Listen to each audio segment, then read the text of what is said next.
जय राधा माधव कुंज बिहारी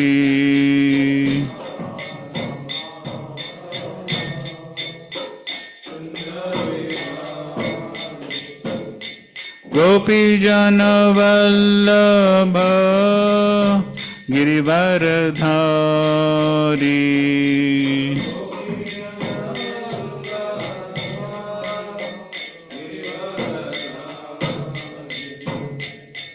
यशोदानंदन ब्रज जन रंजना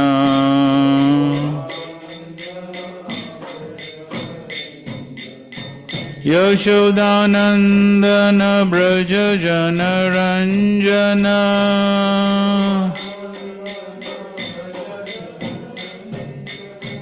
यमुना तीरा वनचारी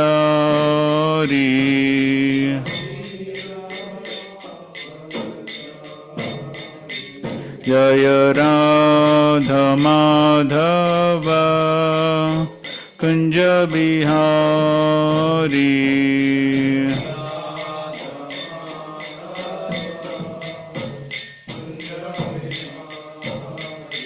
जय Radha Madhav Kunj Bihari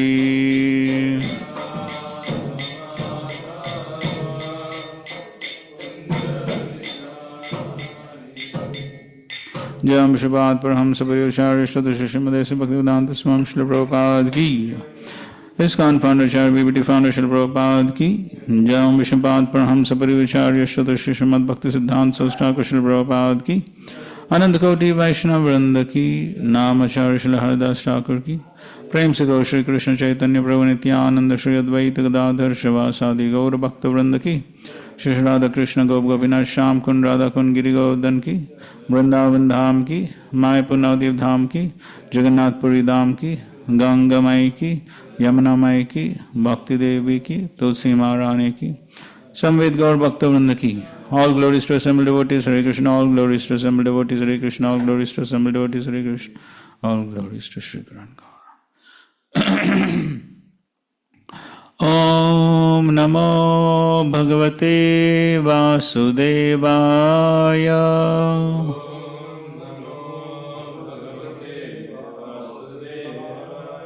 Om Namo Bhagavate Vasudevaya.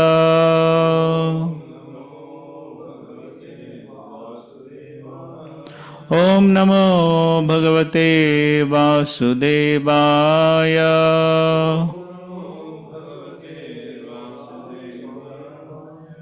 Narayanam namaskritya naram chaiva narottamam devim saraswatim vyasam tato jayam udirayet nashraprayesha badreshu nityam bhagavata sevaya bhagavatyuttama shloke bhaktir bhavati naishtaki Om Jnanatimiram dasya jnananjana shalakaya chakshurun militam yena tasmai shri gurave namaha Shri Chaitanya Manobhishtam Sthapitam Yena Bhutale Swayam Rupa Kadamayam Dadati Swapadantikam Vandeham Shri Guru Shri Yuta Padakamalam Shri Gurun Vaishnavamsya Shri Rupam Sagrajatam Sahagana Raghunathanvitam Tam Sajivam Sadvaitam Savadutam Parijana Sahitam Krishna Chaitanya Devam Shri Radha Krishna Padan Sahagana Lalita Shri Vishakhanvitamsya Nama Om Vishnu Padaya Krishna Presthaya Bhutale Srimate Bhaktivedanta Swami Nitinamine Namaste Saraswate Deve Gauravani Pracharine Nirvishesha Shunyavadi Paschatya Deshatarine Namo Mahavadanyaya Krishna Prema Pradaite Krishnaya Krishna Chaitanya Namane Gauratvashe Namaha He Krishna Karuna Sindho Deenabandho Jagatpate Gopesha Gopika Kanta Radha Kanta Namostute Tapta Kanchana Gaurangi Radhe Vrindavaneshwari Vrishabhanu Sute Devi Pranamami Hari Priye Vancha Kalpa Tarubhyascha Kripa Sindhuvya Evacha Patitanam Pavanebhyo Vaishnavebhyo Namo Namaha Shri Krishna Chaitanya Prabhu Nityananda Shri Advaita Gadadhar Srivasadi Gaura Bhakta Vrinda Hare Krishna Krishna Krishna Hare Hare Hare Rama Rama Rama Hare Hare. Okay, a few points from yesterday.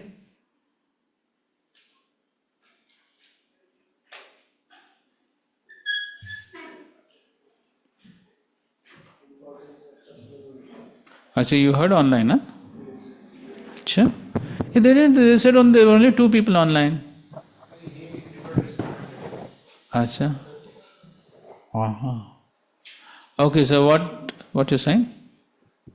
We were discussing the 3 modes of material nature is there, but ultimately contamination will be there, passion and ignorance, but predominantly we should be in mode of goodness to act in this material world, to act rightly. So in what context we discussed that?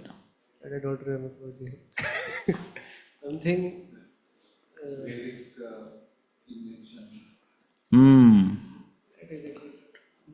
Yes. What?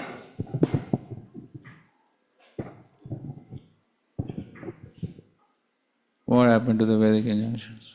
One who is in Sattva-guna, he can understand. Correct. The Vedic literatures can be understood by one who is in Sattva-guna. That was what we were discussing. Yes. And then we should depend on the mercy of all acharyas. That should be our mode. As an instrument, we should. Correct. That was the first verse. Right. Something else?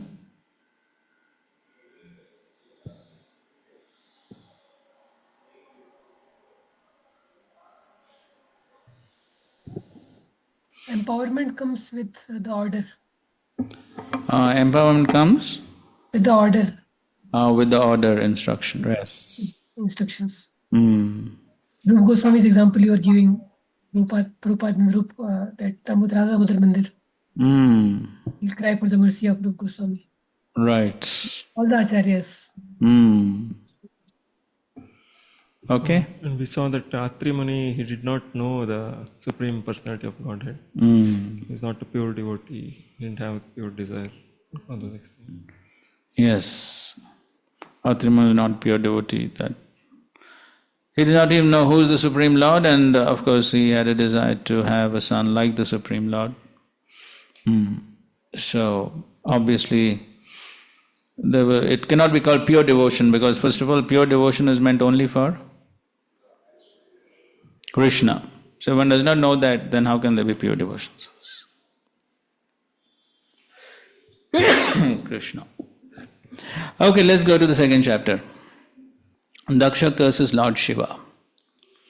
Vidura uvacha bhave shilavatam shreshte daksho duhitra vatsalaha vidvesham makarot kasmad anadridyatmajam satim.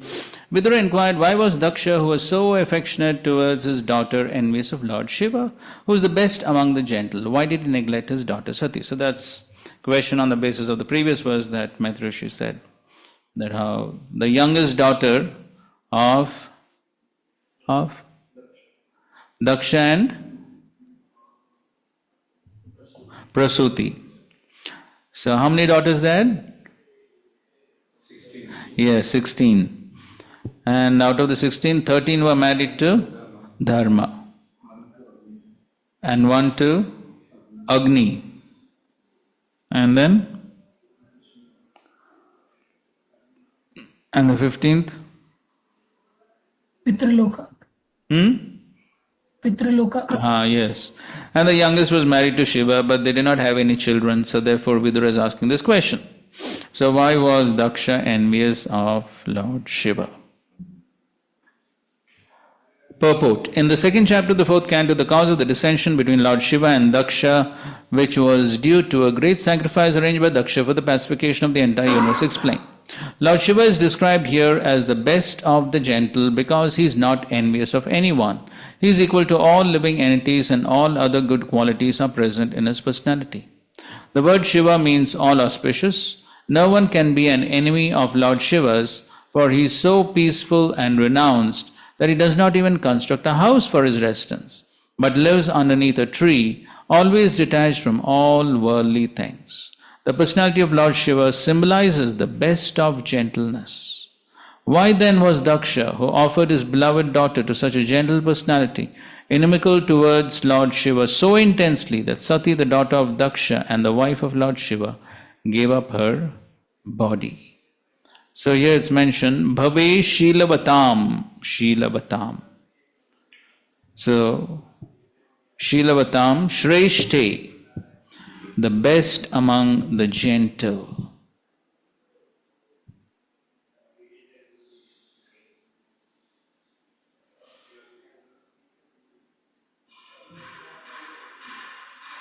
Okay, and so as we'll proceed ahead, we'll see the different qualities of Lord Shiva. Okay, text 2.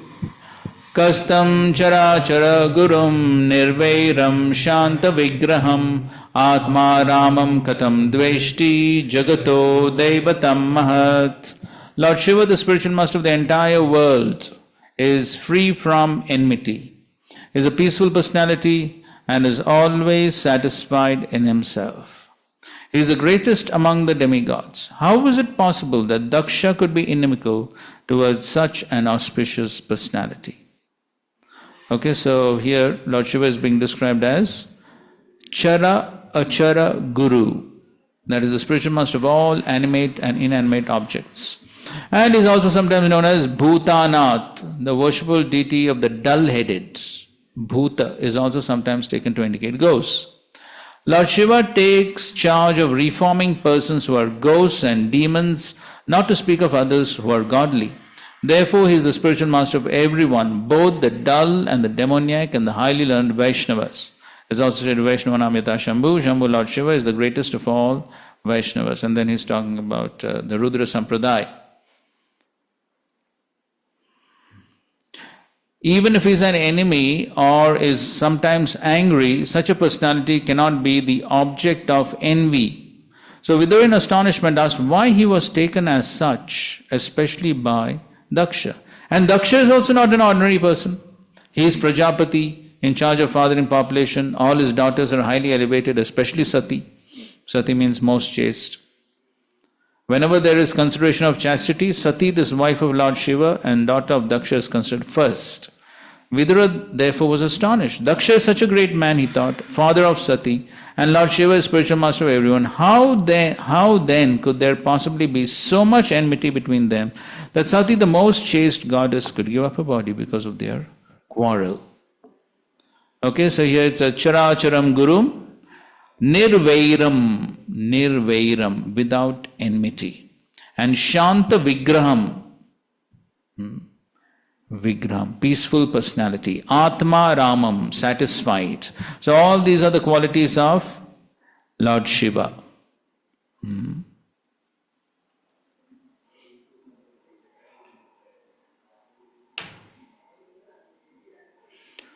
So Nirvairam. Vaishnava does not have enemy. Where in the Bhagavad Gita the same word comes? Nirvairam.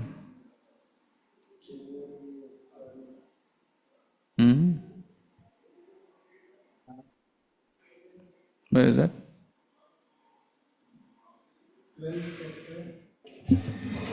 Okay, in the 12th chapter also it comes, that's correct. There in the 12th chapter, there it is Advaishta. Advaishta Sarvabhutanam. But this same word Nirvairam, where it comes? Nirvairam Sarvabhuteshu Nodvego Yash. Hey, who's this? Krishna Kirtan Prabhu? Yes, Prabhuji. How you are online today? Prabhuji, 2 minutes we are reaching. We went with Uttamanagar just in 2 minutes. We were in car. 2 minutes. That, acha, you're on 2 minutes we are reaching. Good. Yes, so where is that Nirvairam Sarvabhutana?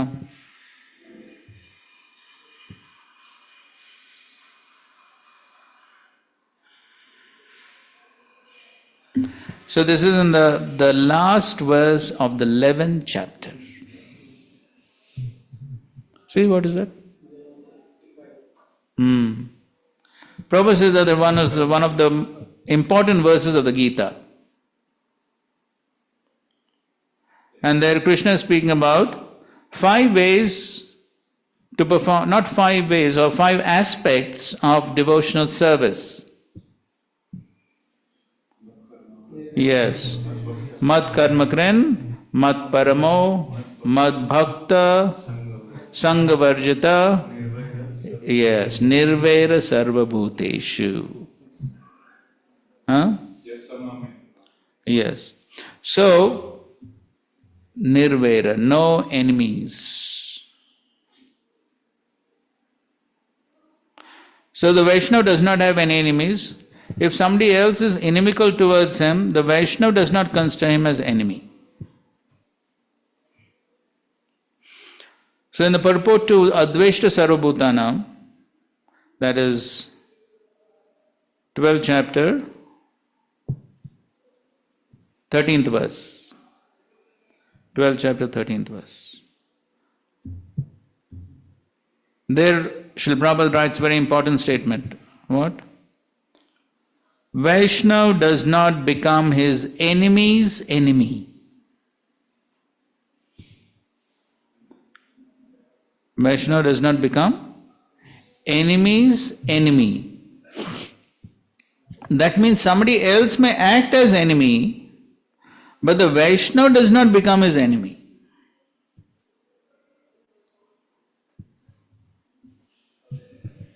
So the Vaishnava continues to remain kind to such a person. He does not treat him as enemy. Even though other person is acting as enemy, the devotee does not treat him as enemy.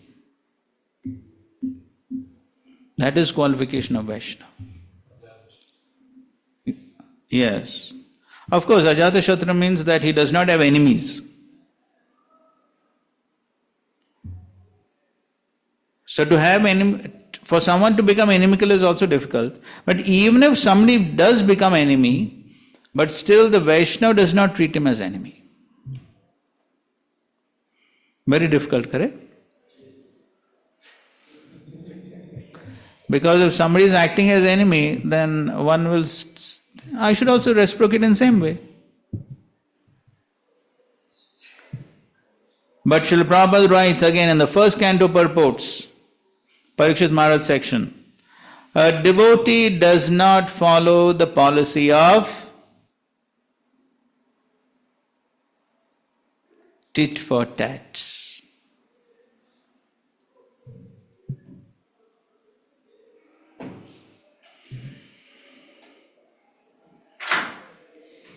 Hare Krishna.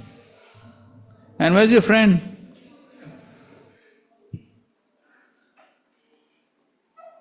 So, this is how a Vaishnava acts.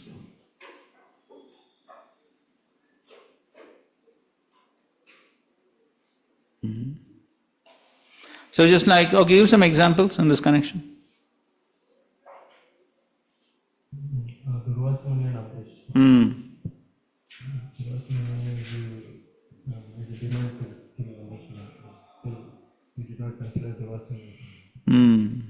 Correct. You have to speak in the mic because those on online will not be able to hear. Okay, so yes, so Durvas Muni was envious of Amrish Maharaj, he was inimical, but Amrish Maharaj did not treat him as enemy. Okay, some other examples? Narada Muni and Daksha. Okay, Narada Muni and Daksha. What happened? That sons of Daksha was made as renunciate by Narada Muni. And later 1000 he also made. Next he went to Daksha for telling that importance of bhakti. Then he cast him, still he was not treated him as enemy. Okay, now then Daksha, correct. Some of the examples? Parikshit Maharaj and Shringi. So Parikshit Maharaj didn't curse him back. He could have cursed. Yes, Parikshit Maharaj didn't counter curse, even though he could. What else? Yeah, Yudhishthir Maharaj and Dhritarashtra means in one sense he respected him, never did any wrong. Okay, yes, so Dhritarashtra, even though he plotted in so many different ways to kill the Pandavas and trouble them, but still we find that Yudhishthira Maharaj remained his well-wisher.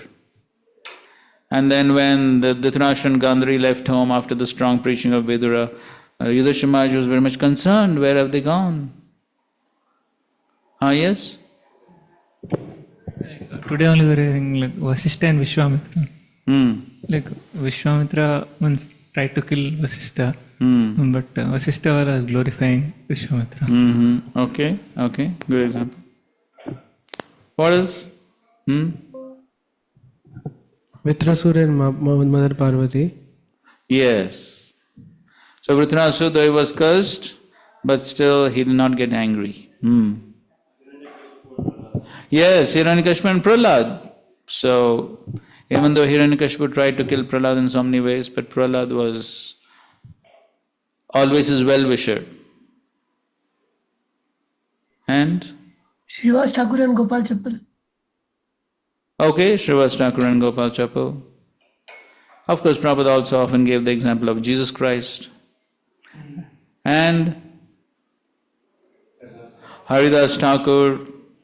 Okay, so many examples, and so Lord Shiva is also in the same category. So, no enmity, nirvairam. So there's an important aspect of devotional service. Krishna himself is mentioning in the Bhagavad Gita. And of course, I'm sure we have heard this pastime of Srila Prabhupada and Mr. Chatterjee. You heard that pastime?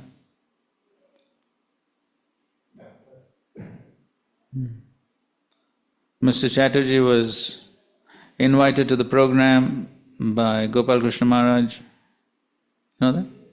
It happened in Canada? Yes. आगे बोलो.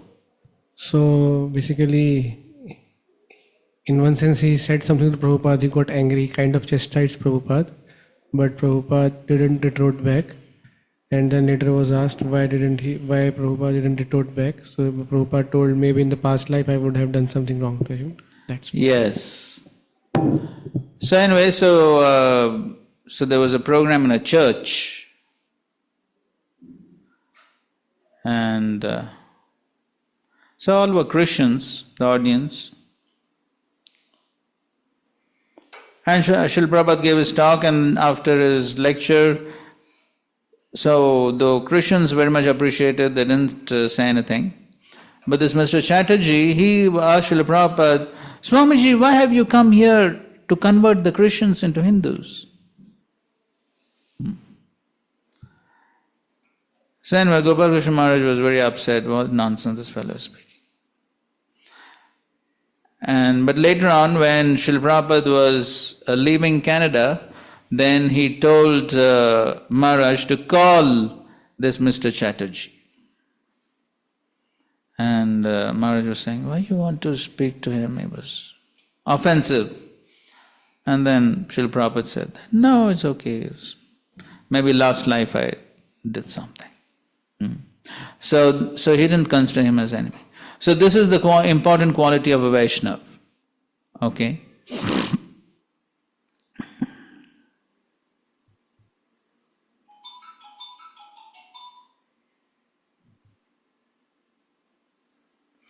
So, in the commentary to the second verse, Vishwanath Thakur, he says that this verse gives the reasons why Shiva should have no enemies. How could Daksha show hatred to Shiva? He is Guru because of the qualities mentioned. So it's a Charachara Guru.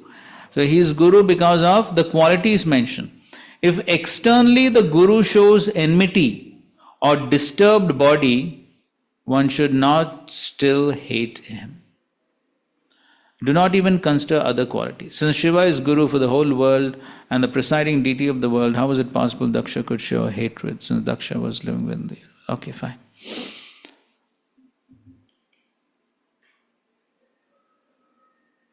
So then Vidura is saying, my dear Maitreya, to part with one's life is very difficult. So now he is asking another question. So the first question was why there was this enmity between Daksha and Shiva.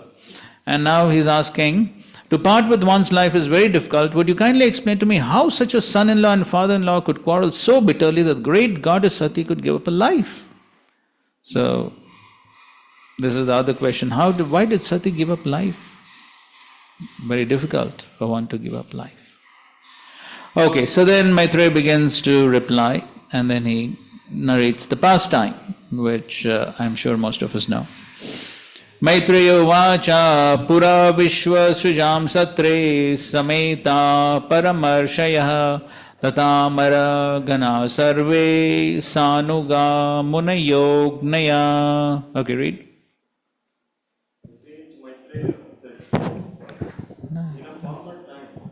The leaders of the universal creation performed a great sacrifice in which all the great sages, philosophers, demigods and fire gods assembled with their followers.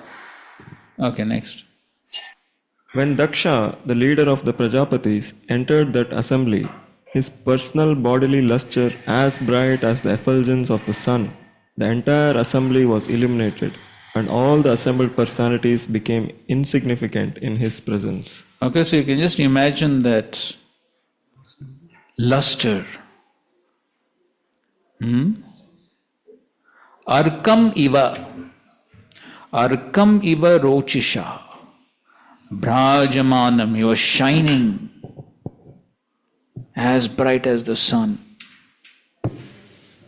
So much so that all the others became insignificant. That was his beauty, luster. And all the others also were no small people there. Correct? The others also were all great devatas, rishis, sages. They were not ordinary people. But still this person was so effulgent. Okay, next. 6. Influenced by his personal beauty luster, all the fire gods and other participants in that great assembly, with the exception of Lord Brahma and Lord Shiva, gave up their own sitting place and stood in their respect for Daksha. Okay, so even the fire gods, they're supposed to be effulgent, no? Fire god. But even they looked insignificant. So therefore everyone stood up except Shiva and Brahma. Next. Daksha was adequately welcomed by the president of the great assembly, Lord Brahma. After offering Lord Brahma respect, Daksha, by the order of Brahma, properly took his seat. Okay, so Daksha was welcomed even by Brahma, his father. And so then he took his seat. Okay. Before taking his seat, however, Daksha was very much offended to see Lord Shiva sitting and not showing him any respect. At that time, Daksha became greatly angry, and his eyes glowing, he began to speak very strongly against Lord Shiva. Okay, so everyone stood up except Brahma and Shiva. So of course Brahma is father, so he's not expected. But Daksha was thinking, Shiva is my son-in-law, junior. How this fellow is not standing up? As Prabhupada says, Lord Shiva being son-in-law of Daksha was expected to show his father-in-law respect by standing with the others. But because Lord Brahma and Lord Shiva are the principal demigods, their positions are greater than Daksha's. Daksha, however, could not tolerate this, and he took it as an insult by his son-in-law. Previously also he was not very much satisfied with Lord Shiva, for Shiva looked very poor and was niggardly in dress. Okay, so he was not very much in favor of that marriage of his beautiful daughter Sati to Shiva. So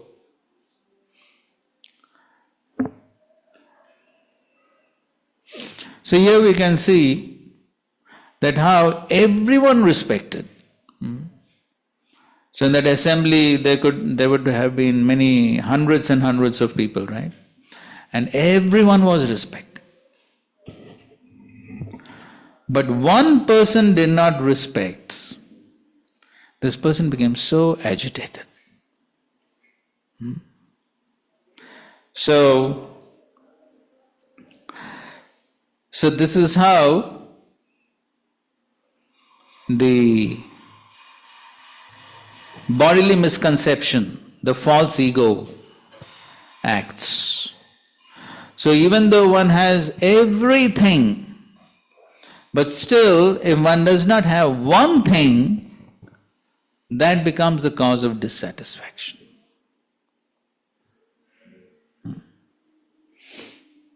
So therefore, in a previous verse, in Lord Shiva's qualities is mentioned, one of the qualities, satisfied. And yesterday also we were discussing. As an austerity, one needs to be satisfied.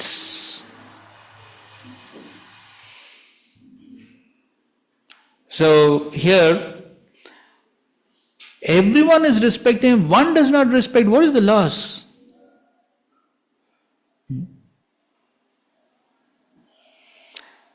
But no, the mind says, no, why this one person?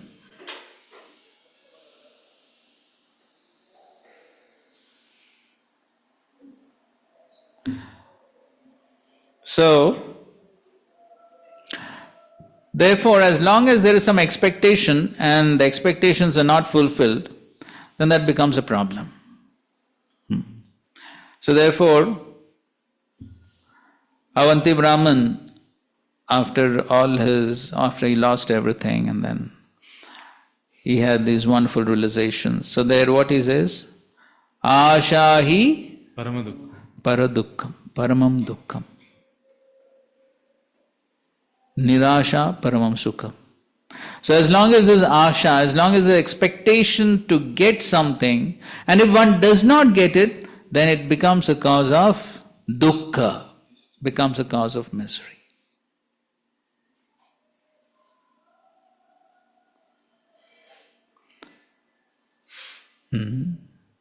So therefore, as the Chaitanya Charitamrita is also saying, Bhukti, Mukti, Siddhi, Kami, Sakale, Ashant. As long as there is some kamana for something, then there is always going to be some anxiety. And there is always going to be ashanti. And so therefore, the devotee is nishkam. So what does that mean? Nishkam means what? The devotee does not have any desires, aspirations, nothing? Material. Okay, no material desires for oneself. But one can have desires to? Yes, to serve and please Krishna. Those desires one can have, unlimited, but not for oneself. And so therefore, Sri Chaitanya Mahaprabhu has told us, amanina manadena.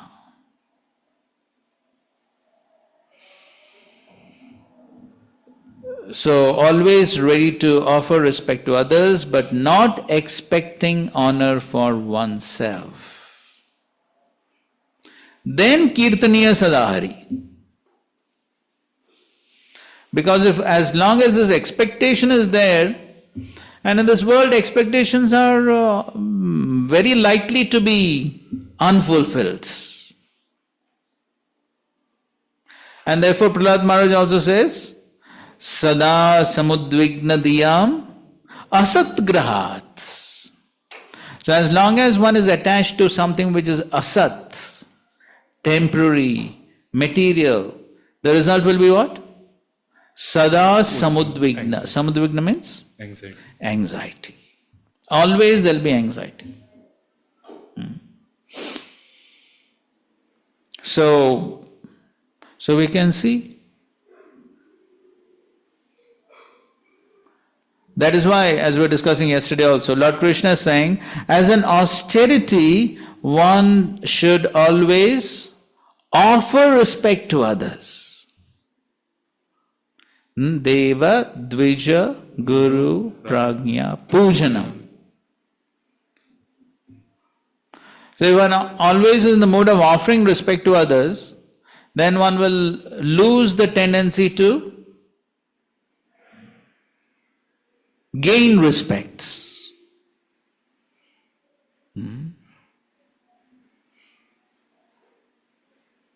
See, if we have the expectation that others should respect me, we can't demand it, right? Somebody may respect, somebody may not respect. But if I offer respect to others, there's a good possibility that others will also reciprocate. So these are all very important points to remember and apply within our own practice of devotional service. Otherwise, the mind can get so disturbed due to trivial things.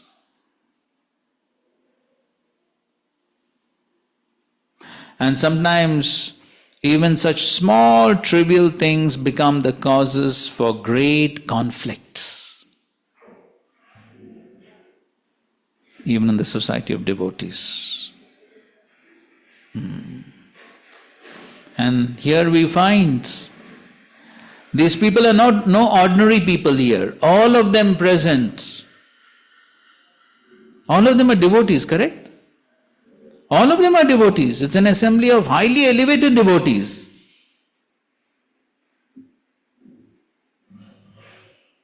But even in such an assembly of highly elevated personalities, such things can happen. And therefore Srila Prabhupada says, Maya is very powerful and one always has to be very alert.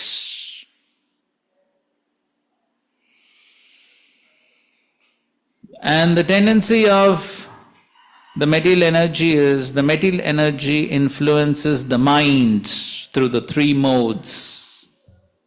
And that is why we find throughout the scriptures there is a lot of discussion on the minds. Because the material energy, the three modes act on the mind, on the subtle body.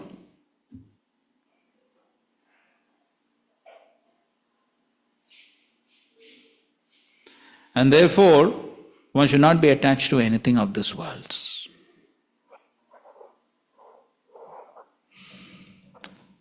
So in the 5th canto of the Bhagavatam, of course 5th is yet to come, but still in this context we will refer to the 5th canto. So, in the 5th canto there is a description of Lord Rishabdev, and Shukdev Goswami mentions that how Lord Rishabdev, at the end of the 5th chapter of the 5th canto, that Lord Rishabdev, he is incarnation of the Supreme Lord. So, he, by his mystic yogic practices, he was capable of getting so many mystic siddhis, but Lord Rishabdev does not accept them. So Parikshit Maharaj asked the question, so Lord Rishabdev is not an ordinary person. See, ordinary yogi, if he gets siddhis, what happens? What happens? Distracted from... Yes, he'll be distracted from the aim. Yes, he gets puffed up, becomes attached to those mystic siddhis. But Lord Rishabdev, he is supreme, the incarnation of Supreme. What's the problem for him? But still he does not accept. That was Parikshit Maharaj's question. So in answer to that, Shukdev Goswami speaks some very important verses. So this is 5th canto, 6th chapter. This is 5th or 6th verse. There are series of verses over there, where Shukdev Goswami is speaking about the minds and the nature of the minds. So he says that he's giving an analogy that the mind is just like an animal who has been captured by a hunter. Of course, there are two understandings there, but anyways, one understanding there, that the mind has been compared to the animal that has been captured by a hunter, and as the hunter is taking the animal home, he is always very alert. Why? Yes, the animal can escape at any moment.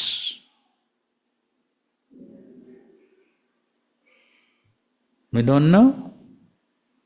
And so therefore the hunter is always very alert that the animal may not escape and attack him.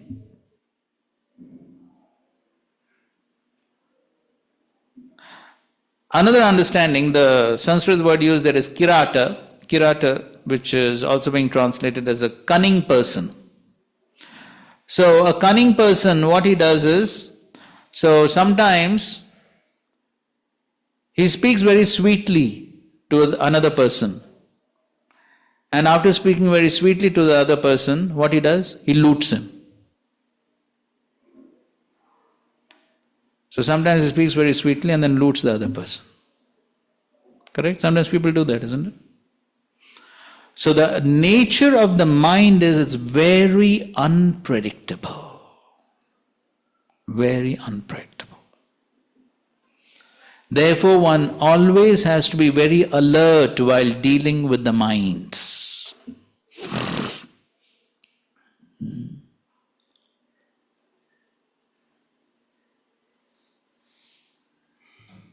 And there are instances of a lion or a tiger attacking the caretaker and killing. Even in Mayapur it happened. You must have heard that, right? Now in Mayapur there are no more elephants. You know the elephant procession every Saturday evening? Now no more. You know why? You don't know? One of the elephants, and of course these were small elephants, female elephants. Not gigantic male elephants. These were very small comparatively. But still, for whatever reason we don't know what happened, but one of the elephants killed the caretaker.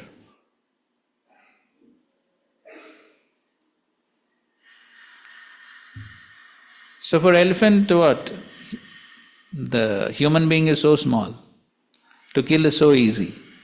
So we don't know exactly why, what happened. But anyway, some cause of dissatisfaction. Animal is animal. Killed.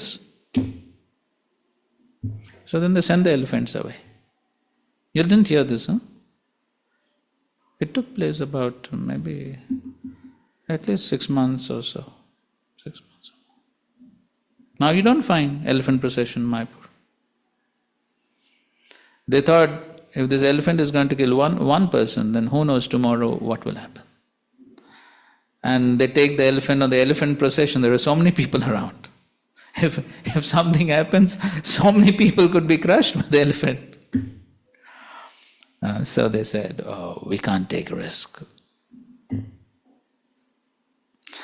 So any case, that's the point. So that's the nature of the mind.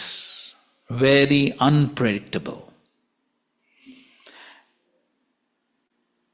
And then to substantiate this, Shukdev Goswami gives the examples of, 2 examples he's giving. He's giving example of Lord Shiva being attracted to Mohini Murti and Saubari Muni. These 2 examples he's giving. And then he gives another analogy. He gives the analogy of an unchaste wife. So the unchaste wife has paramour, and then because the wife has a paramour, so the husband is an obstacle for her. So then what she will do? So then she will get some accomplices, some friends, some gundas, she will get and kill the husband. Right? These things do happen. Of course, sometimes it could be the other way around also.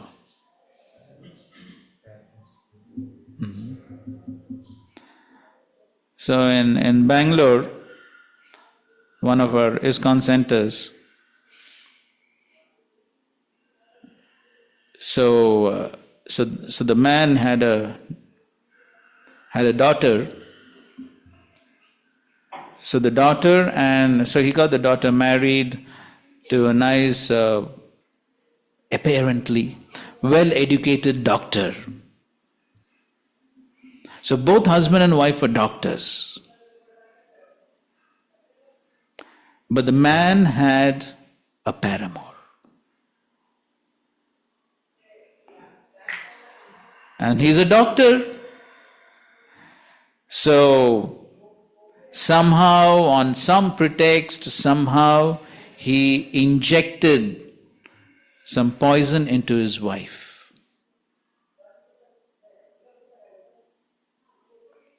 And she peacefully died.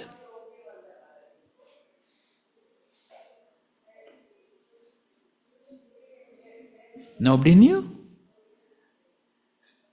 They thought most probably she committed suicide. And he did it because he was a doctor, so he did it very expertly. They could not find out. But somehow that wife's sister, she got suspicion. And then she got suspicion, and then they began investigations, all that. And then they found out that actually this man had murdered.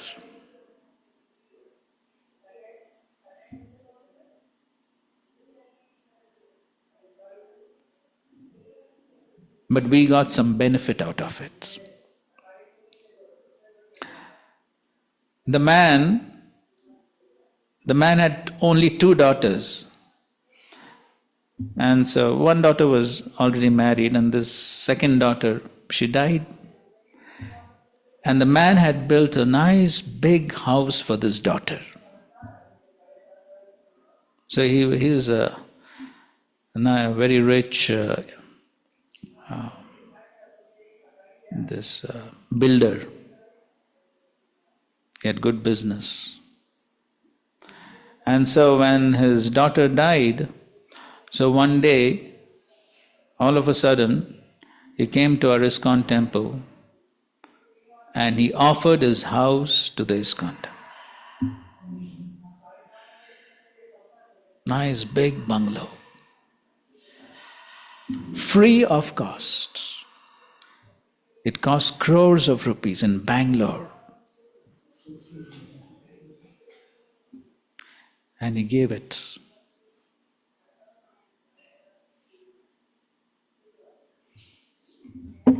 And whatever is Krishna's plan.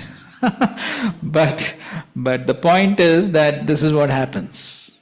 So now, in this analogy, so who's the unchaste wife? The mind. Who's the husband?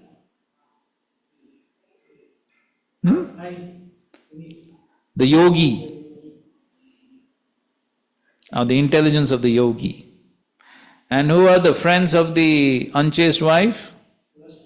Yes, lust, anger, greed, all these.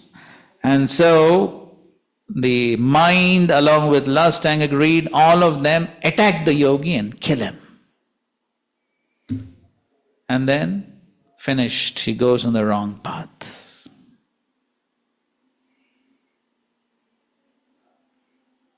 That's what happened to Bharat Maharaj, even though he was so elevated.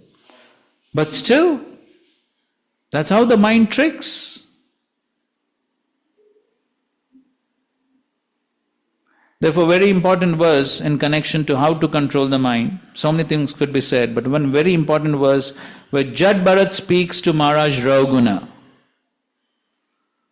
Somebody can quickly open.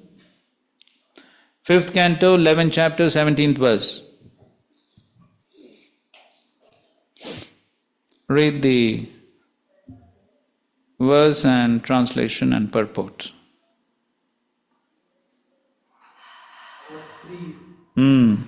Bhratrivyam.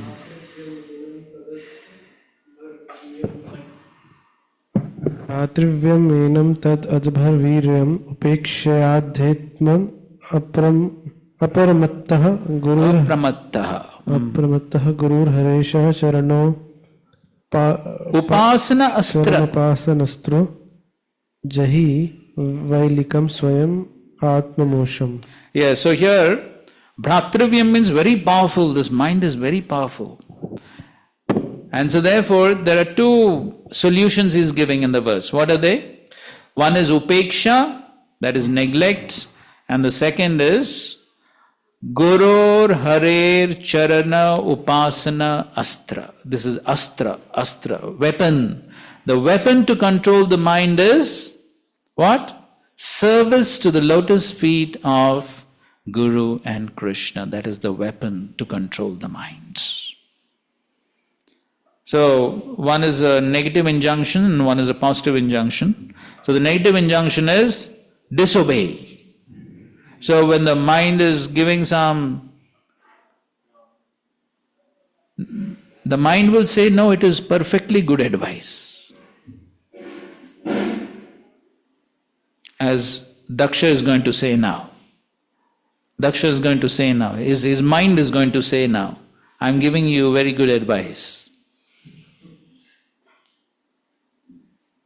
But okay, it could be good, it could be bad, we don't know.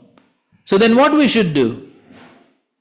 What we should do? When the mind gives some suggestions, the mind is always giving some suggestions, correct? Of course, materialistic people, and of course all of us were in that category once upon a time. Before coming to Krishna consciousness, how many of us actually realize that there is an entity called the mind which gives something, some wrong ideas? Did we even know it? Huh? Vilas Vadan Prabhu, did you know? No, Prabhuji, but didn't have any idea how to. What? Didn't have any idea how to handle it. So, most people think my mind is my best friend. And whatever the mind says, I should obey. That's what we think, right? My mind says this, and I should do it. That's what we always did, isn't it? And even after coming to devotional service, we may tend to do the same thing.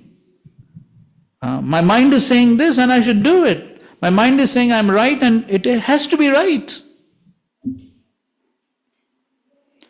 Actually, it takes quite some time before one realizes that the entity called mind could give some wrong ideas also. And therefore for the materialist it is just do it. Just do what the mind says. That's what they do. So the mind says, murder this person, finish, murder. No second thoughts. So therefore, at least as devotees, the mind may say so many things, but we have to confirm that with what? Yes, Guru, Sadhu, Shastra. We have to confirm that. So whatever I say, whatever I do, everything should be in accordance to Guru, Sadhu, Shastra. So therefore, Jad Bharat is saying what? Guru, Hare, Charana, Upasana, Astra. So okay, Upasana one can do, one can do puja. That is easy. But what does it mean? Follow their instructions. Okay, read the purport. There is one easy weapon with which mind can be conquered: neglect. The mind is always telling us to do this or that. Therefore, we should be very expert in disobeying the mind's orders. Yes, expert in disobeying the mind's orders. Gradually, the mind should be trained to obey the orders of the soul. Yes, the mind should be trained. And Prabhupada has written this in so many places. The mind should be trained. So in fact, the whole program of Krishna consciousness is meant to train the minds. So that the mind will ultimately become a friend. Good. It is not that one should obey the orders of the mind. Srila Bhakti Siddhanta Saraswati Thakur used to say that to control the mind, one should beat it with shoes many times, just after awakening and again before going to sleep. In this way, one can control the mind. This is the instruction of all the Shastras. If one does not do so, one is doomed to follow the dictations of the mind. Another bona fide process is to abide strictly by the orders of the spiritual master and engage in the Lord's service. Then the mind will be automatically controlled. Sri Chaitanya Mahaprabhu has instructed Srila Rup Goswami, Brahman Bhumite Kona Bhagyavan Jeev, Guru Krishna Prasade Paye Bhakti Lata Bij. When one receives the seed of devotional service by the mercy of the Guru and Krishna, the Supreme Personality of Godhead, one's real life begins. If one abides by the orders of the spiritual master, by the grace of Krishna, he is freed from service of the mind. Yes, if one follows the instructions of the spiritual master by the grace of Krishna. Why? Because ultimately, as Arjuna told Krishna, how powerful is the mind? Yes, more powerful than the raging winds. Raging wind, like cyclone. Who can control? Who can control? Who can control? No one. No one. Only Krishna can control. So if we want Krishna to help us to control the mind, then we have to what? Attract His mercy, attract His grace. And how can we attract the grace of Krishna? By service to the spiritual master. Yasya prasadat bhagavad. That is the process. Otherwise it's not easy. Otherwise the mind will create so many distractions, temptations, and so many things. Not easy, not easy. Great stalwarts have fallen down due to the minds. And therefore Shukdev Goswami is giving examples of Lord Shiva. Lord Shiva is no ordinary person. Of course, he was attracted by the Lord himself as Mohini Murti, but still Shukdev Goswami is giving that example. And Saubari Muni, very powerful person. So therefore, one has to be extremely careful while dealing with the minds. So therefore, the mind may give so many ideas, so many suggestions, so many temptations, so many things. As sadhakas, we all go through these experiences, but the only thing that will save us is to always think whether it is in line with Guru, Sadhu, Shastra. So, this Daksha, or more precisely we can say Daksha's minds,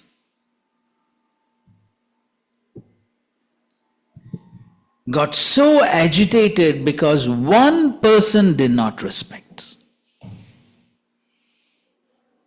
Just because this one person who apparently was a junior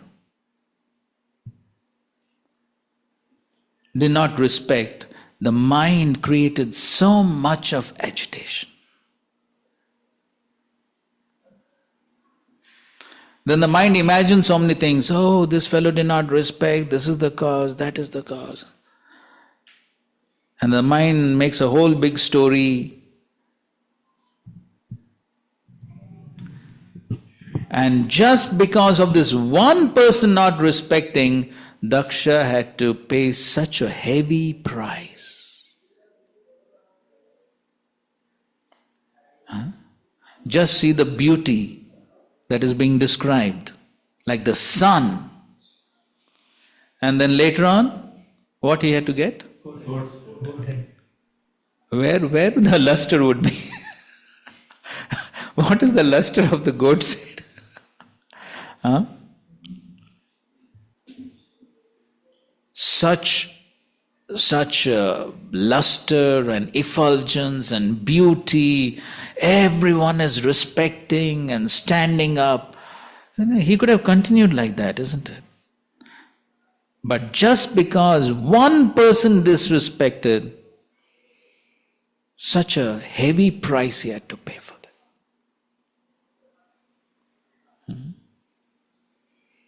So one has to be extremely careful. So basically he's attached to that respect, correct? He's attached to that respect. Respect from his son-in-law. If he would have only thought, who cares whether this person respects? Everyone is respecting. If one person doesn't respect, what difference? He could have thought like that, no? And he could have neglected, totally neglected. Who cares? But no, the mind will not say that. The mind will point out, look, see that one person. Huh? That is the Rajogun. That is what the Rajogun does, because influence of Rajogun means what? Yes, one is very eager to get the puja, ala, pratishtha. One is very eager. That is the effect of Rajogun. So the more one comes to sattva, then it is easier to give up all these tendencies. Easier. May not be totally, it may not be that one will totally give up until one comes on the liberated platform, but at least it will become easier. And one may not have to go through such a heavy reaction. You just see the triggering factor for the whole agitation. The triggering factor is so trivial, isn't it? So trivial.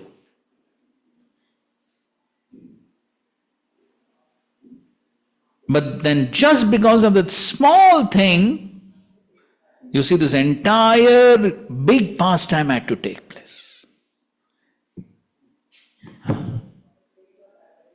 Where he lost his own life and he lost his daughter's life.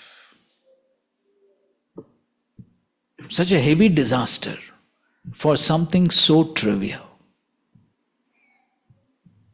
That's why the Shastra doesn't give small examples. The Shastra always gives very extreme examples so that we learn.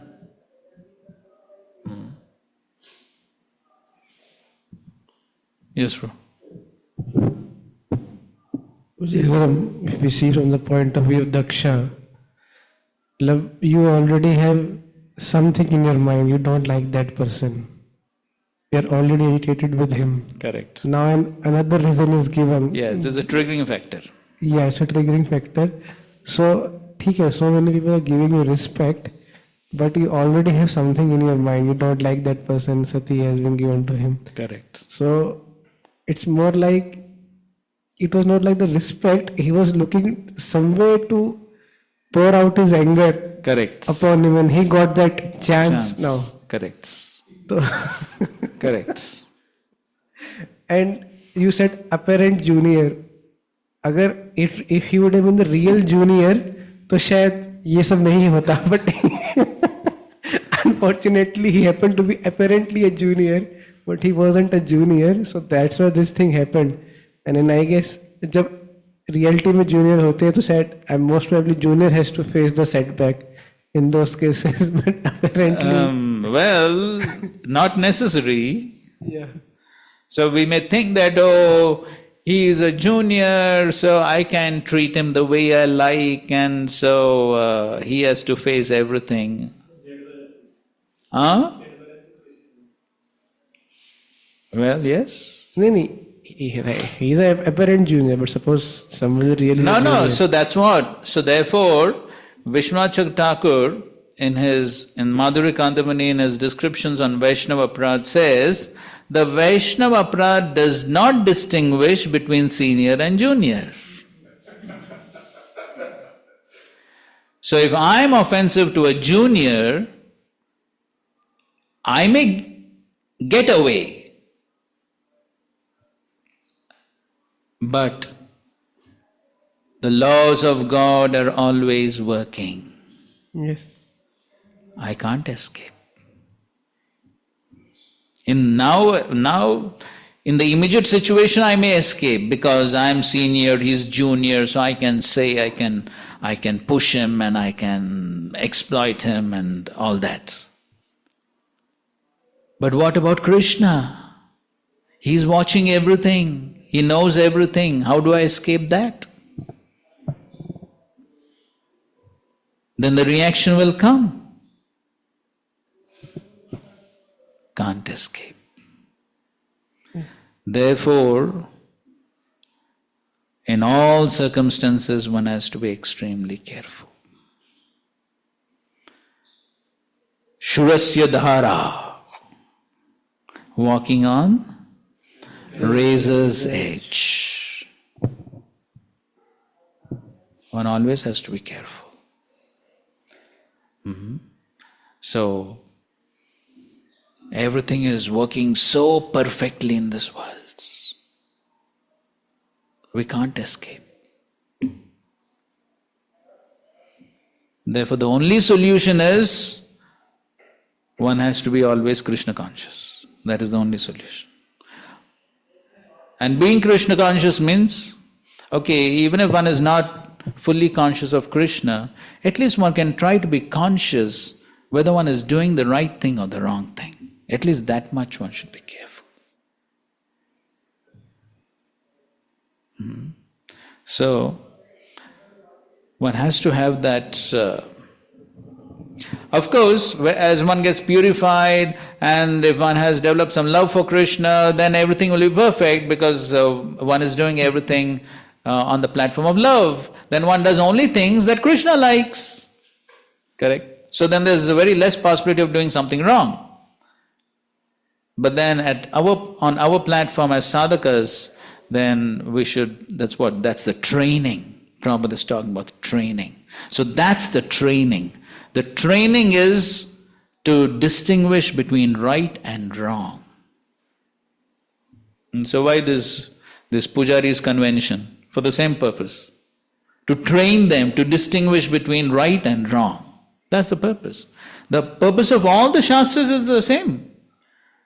To train us to distinguish between right and wrong and stick to doing right. That's the whole purpose of the Shastra.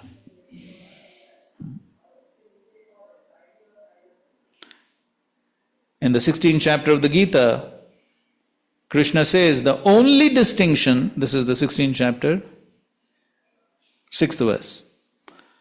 Krishna says, and Prabhupada explains in the purport, the only main difference between asuras and devas is what? They follow scriptures. Yes, that is the only difference. The asuras don't follow scripture and the devas follow scripture. That is the difference. So we also have these two tendencies. One tendency is to follow and one tendency is not to follow. So these tendencies are there. And so therefore then all this study of the scripture, these seminars and this training, everything is first of all to help us become aware in the first place of what is right and what is wrong. One is not enough aware, then where is the question of following? So first of all one should know what is right, what is wrong, what are the correct standards, what are the wrong things. So at least if one knows, then at least gradually one can refrain from the wrong things and do the right things. The whole training program is for that. And this, what do you think is this beating of the mind, morning with shoes and evening with broomstick, what is this? Yes, it's basically the training. constantly reminding the mind, this is right, this is wrong.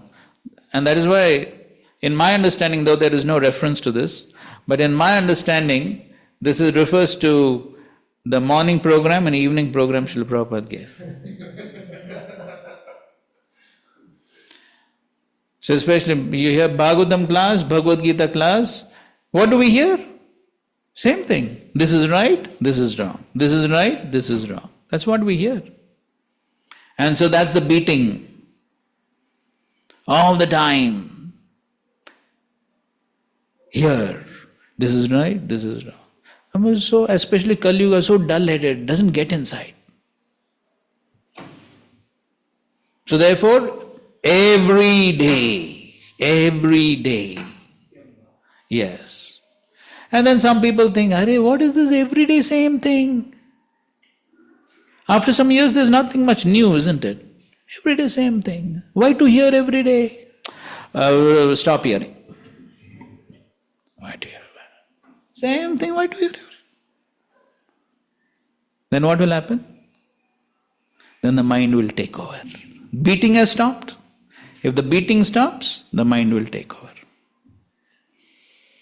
Therefore, we have seen this actually. Those devotees who are, especially brahmacharis, those are not very serious about this, especially the morning program which Srila Prabhupada emphasized. That is the beating of the mind.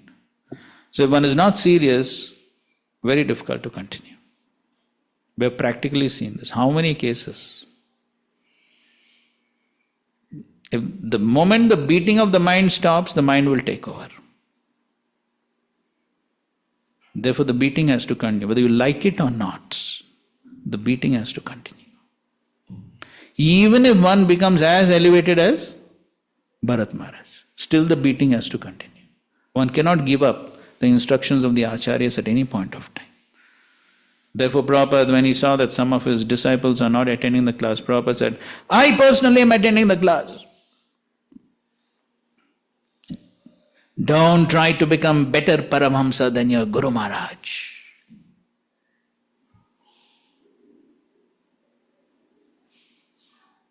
So all these warnings are there.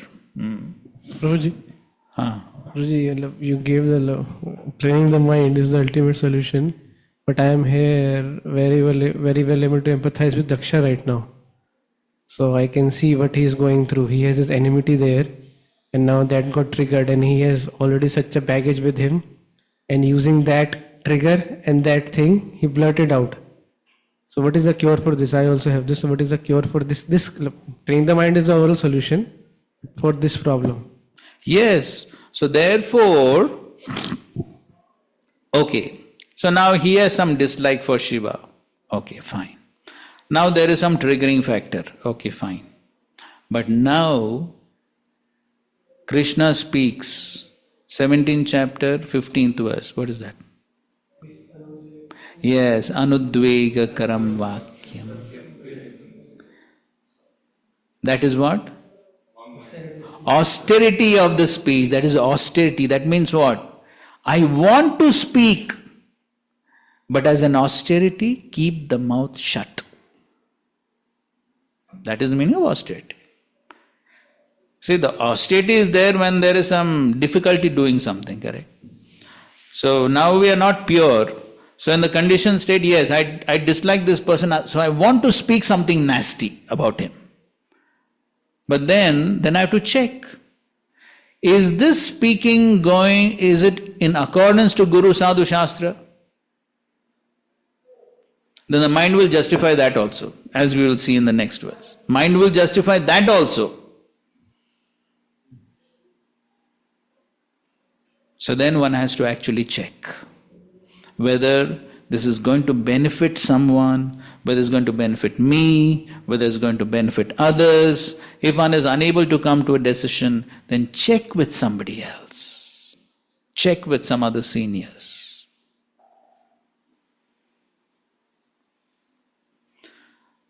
The Bhagavad Gita is not for fun or just to pass a Bhakti Shastri exam, as most people think.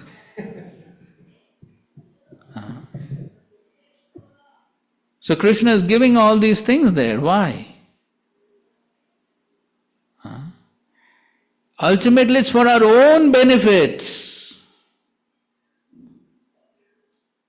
If we open the mouth unnecessarily and speak unnecessary things, ultimately who will be at loss? I'm going to land in serious trouble. So, this is the austerity. Otherwise, in the Dhruva Maharaj section, that is also going to come, of course. Prabhupada gives the analogy of the heart being compared to a pot, earthen pot. And sharp words are like arrows that will break the pot. And once an earthen pot is broken, can we repair it? That's what happens. So, therefore, how many times we have seen these things? If one is not careful with words that come out, as sometimes they say, no? The tongue does not have a bone but can break bones. And how many times and how many cases and throughout history, what do we find? The same thing again and again. Some insulting words and then there could be huge wars. Austerity of speech.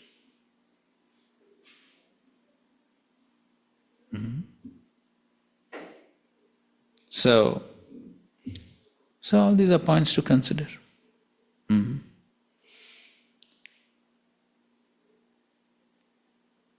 So therefore all this is there in Shastra.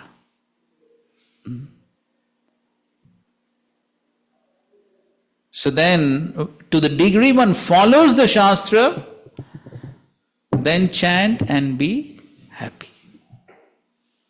So within that chant and be happy, within that chant,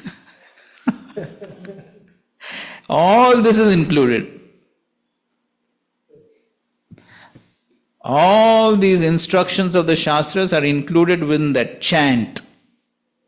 Because chanting the holy names means pleasing Krishna. And pleasing Krishna means following all these injunctions of the Shastra. So the more we learn to follow all these injunctions of Shastra, then one can experience the result. Be happy. And the more one does not follow, rajasastu phalam dukkam. The more one acts in Rajagun, that's exactly what's happening here, right? This all is Rajagun business. Where is my puja la pratishta? Rajagun business. Moment one gets into Rajagun, result is going to be what? Dukkam. 100%. Krishna is saying, you can't doubt it.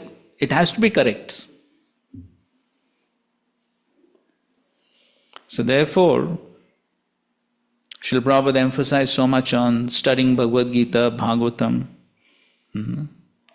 So, in fact, yesterday also we were quoting this lecture where Srila Prabhupada is speaking on Tapodivyam. So there, Prabhupada has given various aspects. If you can hear that lecture, it's very good actually. Prabhupada has given various aspects of what is tapasya. Very practically Prabhupada is giving for devotees. So one we discussed yesterday, if you remember. What is that? One is this amanina manadena. We told, Prabhupada says, therefore we address each other as Prabhu, right? So that's one point. Another point within that, Prabhupada is saying, and that is,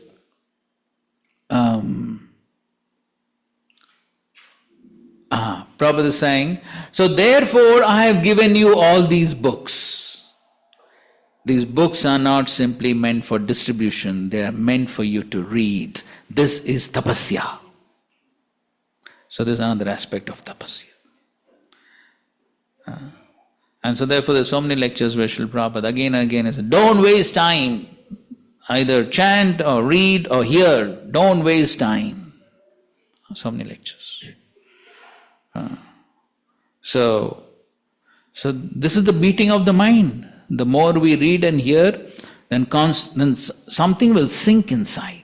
Otherwise, since time immemorial, we are so conditioned to all these bad things, to do the good things becomes so difficult. And so therefore, we have to keep hammering the mind again and again. And then the more we follow what's there in the scripture, then the more we will please the Supreme Lord, and then that will bring me happiness, which the soul is hankering for since time immemorial. So now we can see, it's on 551.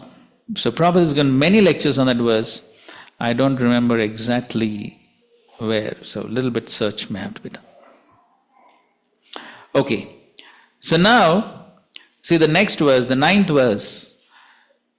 We can see how Daksha's mind is tricking him. So expertly the mind is tricking him. And see what he says in the 9th verse.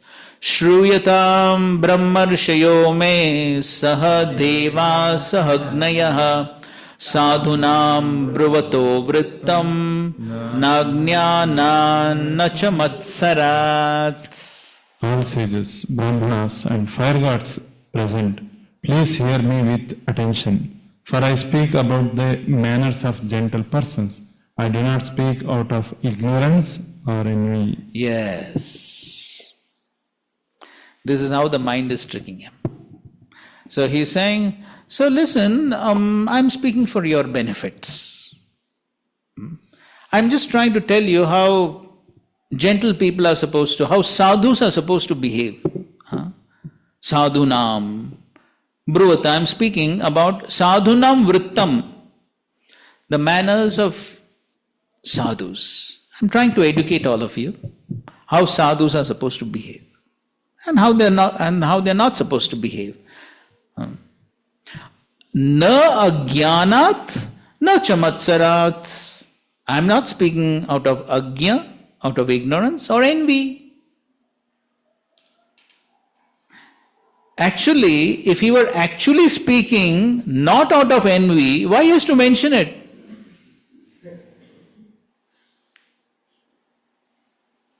The very fact that he is mentioning it goes to show that he is speaking out of envy.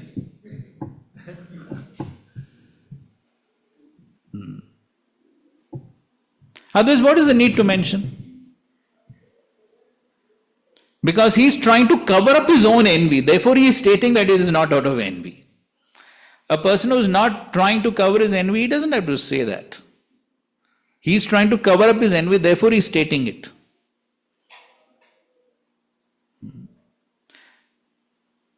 Just like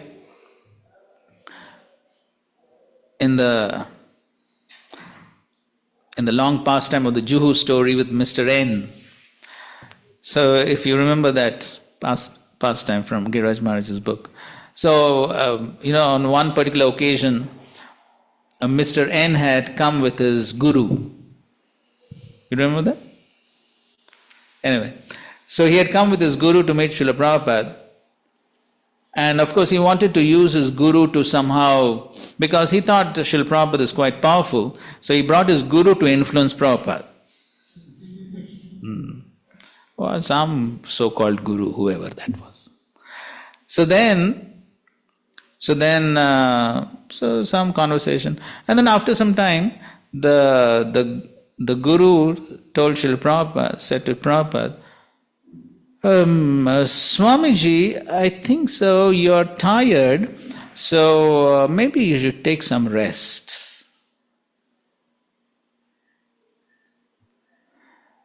And Srila Prabhupada said, yes. So he told, I don't remember exactly who was there. So he told his disciple, okay, please arrange for this Mr. N and his guru to have a good rest. And then when they went to take rest, then Srila Prabhupada told the disciple, I'm forgetting his name who was there, maybe Shamsundar Prabhupada, Tamal Krishna Maharaj. So he said, when somebody says, it seems you are tired, then the reality is he himself is tired.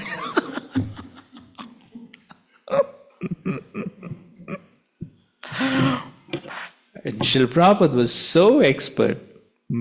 So he had both, he gave nice place for both of them to take rest, and after some time both of them were snoring, deep sleep. And at that time Srila Prabhupada had his disciple wake up only Mr. N without waking up the Guru, and then he got the deal signed. Srila Prabhupada was so expert. But anyway, the point is that's the point. So just like, if somebody says, it seems you're tired, so actually he's referring to himself. So similarly here also, the same principle. He's saying, I'm not speaking out of envy, that means actually he's envious. That is what he's revealing here. But that is how the mind covers up. The mind justifies. This is the nature, this is all the effect of what? Yes, the Rajogun and Tamogun. These are all the symptoms of Rajogun and Tamogun. Just like Bharat Maharaj. When Bharat Maharaj became attached to the deer, did he realize it? Why? The mind was justifying everything. Bhagavatam is revealing everything. So Bharat Maharaj, who will take care of this deer? If I am not there, the wolves and the tigers will eat this deer, so I should take care. Everything was being justified. This is how the mind tricks. And therefore the Shastra gives so much stress on association. So if there's good association, then somebody will help us if we actually take shelter of good association. So here we can find that how Daksha's mind is tricking him, and he's saying, oh, I'm just speaking for your benefit. I'm not speaking out of ignorance or envy. And Srila Prabhupada also is writing in his purport, in speaking against Lord Shiva, Daksha tried to pacify the assembly by presenting in a very tactful way that he was going to speak about the manners of gentle persons, although naturally this might affect some unmannerly upstarts, and the assembly might be unhappy because they did not want even unmannerly persons to be offended. In other words, he was in complete knowledge. He was in complete knowledge that he was speaking against Lord Shiva in spite of Shiva's spotless character. He knew it, but still he was doing it. As far as envy is concerned, from the very beginning he was envious of Lord Shiva. Therefore, he could not distinguish his own particular envy. This is a very important point. He could not distinguish his own particular envy. As Srila Prabhupada says in his lectures, it is very difficult for a person to distinguish or to recognize his own mistakes.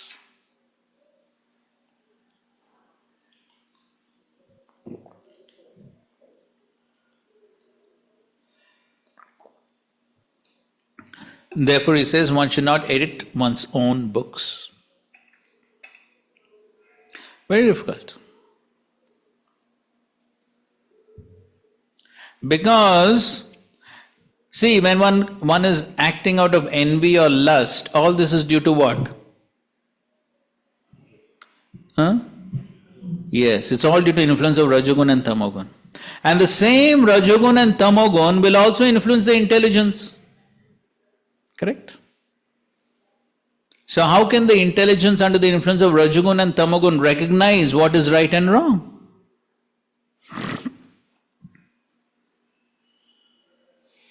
If you tell a thief, you're doing nonsense.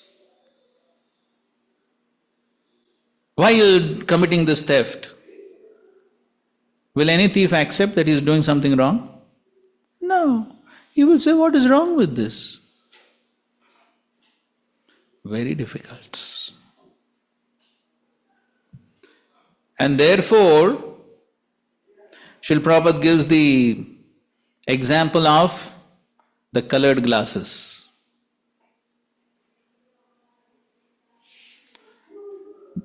The three modes, they're also compared to colored glasses.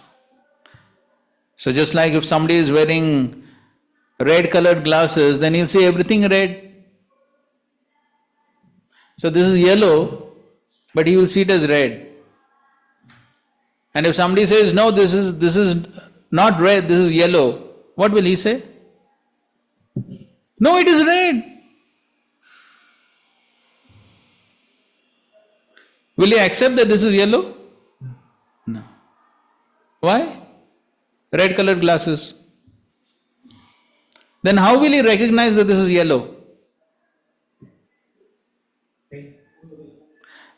Okay, in the analogy, removing the glasses is easy.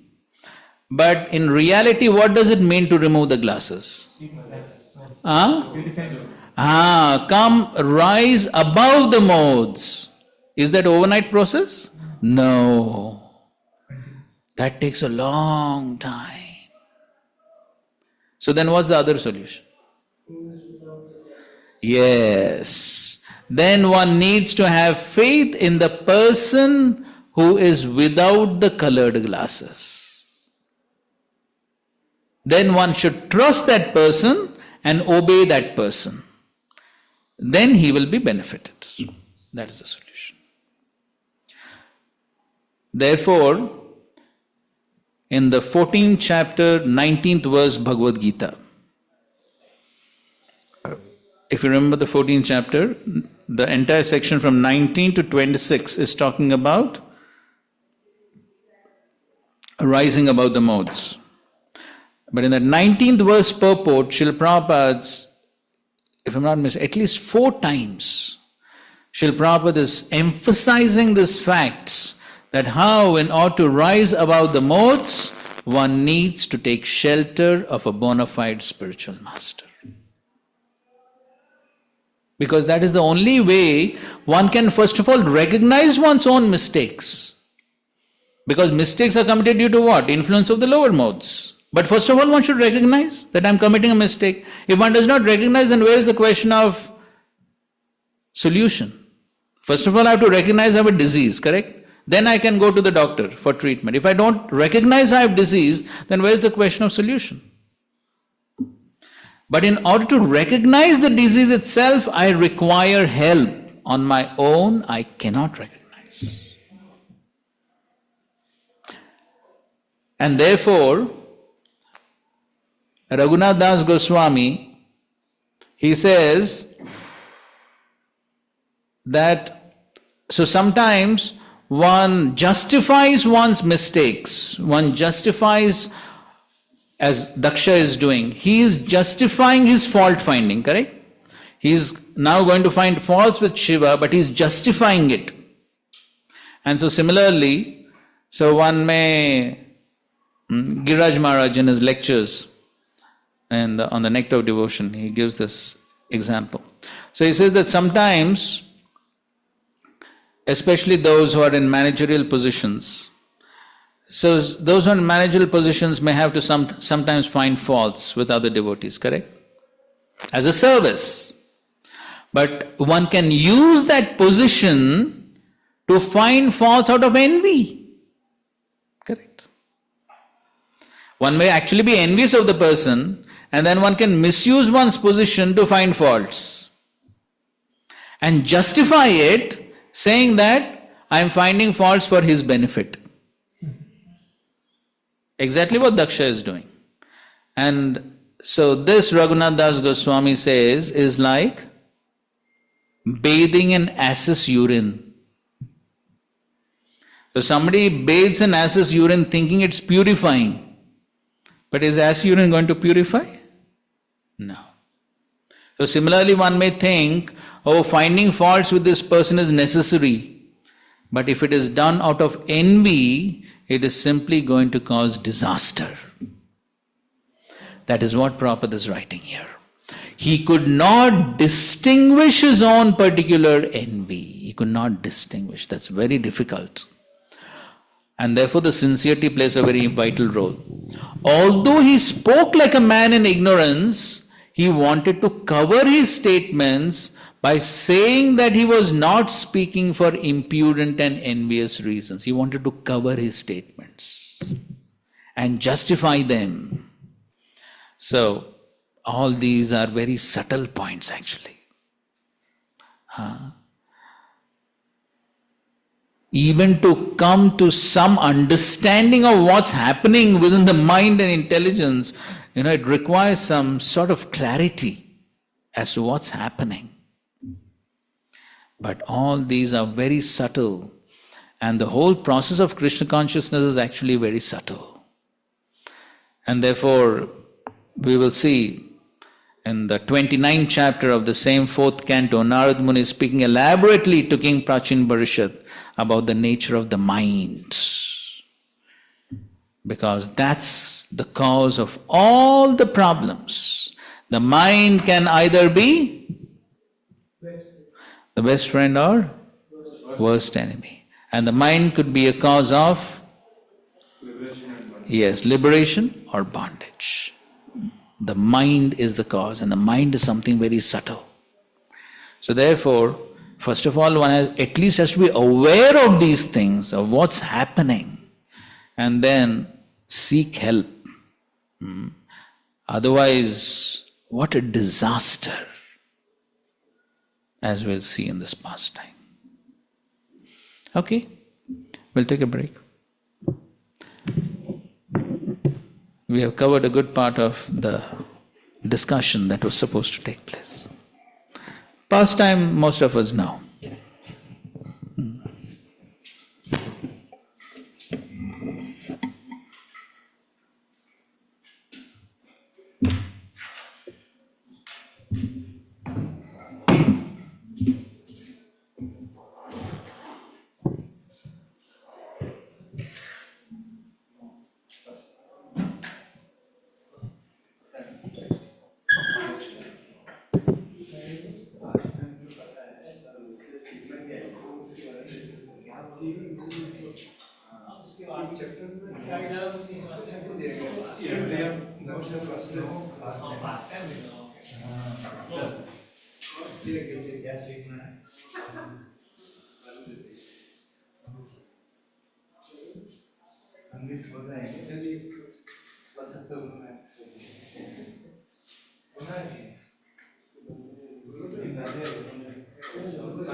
Okay.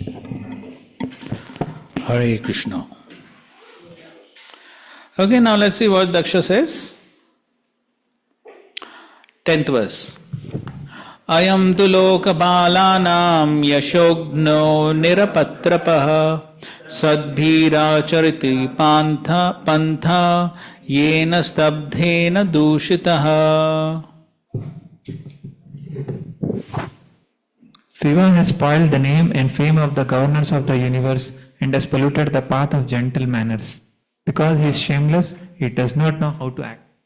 Right, so he is saying Yashogna.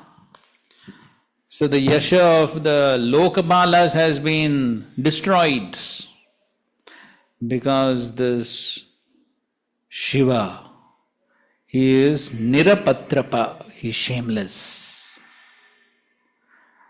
So why? Because Shiva is also like one of the Lokapalas, and so in fact he is like the leader. And therefore he is saying, because this person has not behaved properly, then he is spoiling everyone's name. Because if the leader does not behave properly, then everyone within that society's name will be spoiled, isn't it? So similarly he is saying, the Shiva, because of his bad behavior, he has ruined everyone's reputation. As Prabhupada writes, Daksha wanted to impress upon the minds of all the great sages assembled in that meeting that Shiva, being one of the demigods, had ruined the good reputations of all the demigods by his unmannerly behavior. The words used against Lord Shiva by Daksha can also be understood in a different way, in a good sense. So this we find throughout the Bhagavatam. Whenever the Lord or the Vaishnava is criticized, then the Acharyas always turn around the meaning and so that the Vaishnava, the Supreme Lord, is not criticized.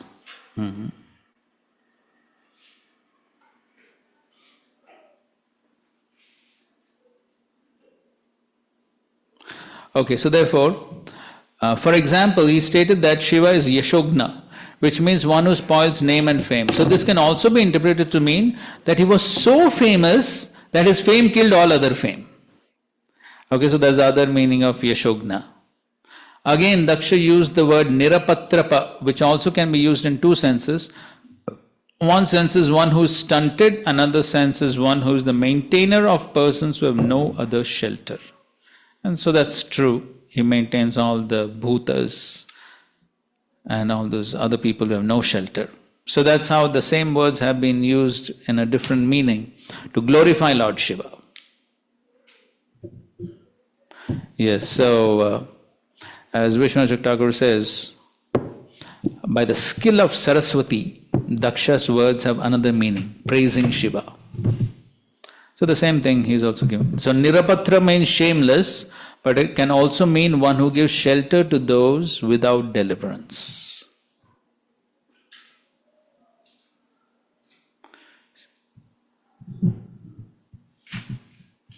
Okay, 11.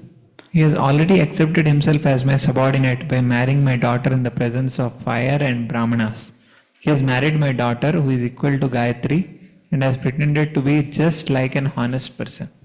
Yes, so he is saying here, he is my shishyatam. He is like my shishya. That means subordinate, junior. He is like my shishya because he is my son-in-law.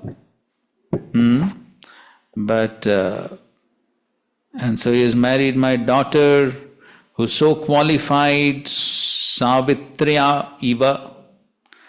And how he could marry my daughter? Sadhuvat. Iva Sadhuvat. Because he behaved like a nice sadhu, therefore my innocent daughter married him. Because he behaved like a very nice, well-mannered, honest person. As Prabhupada writes, Daksha's statement that Lord Shiva pretended to be an honest person means that Shiva was dishonest.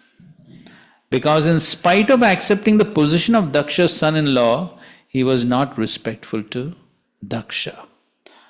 So Vishwanath Thakur gives another meaning here. So he says that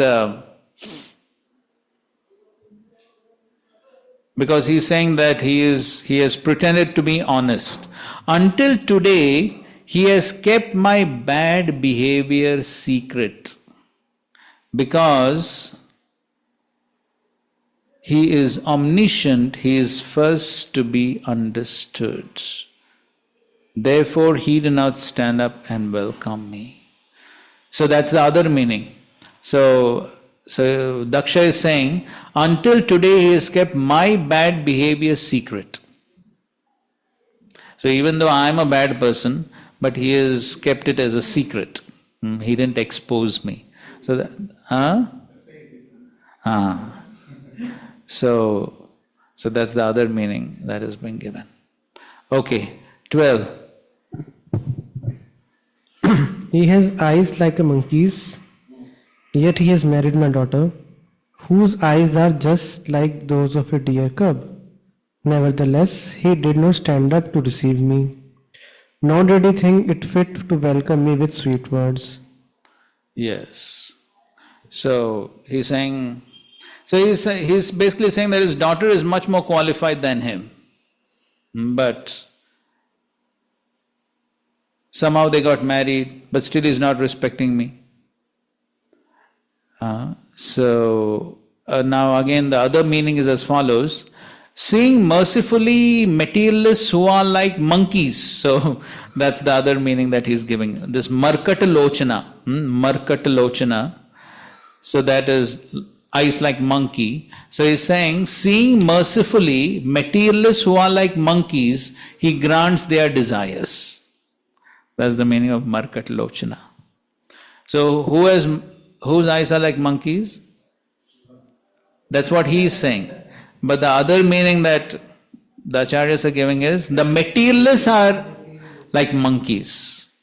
And Lord Shiva, he is very merciful to such materialists and he grants their desires.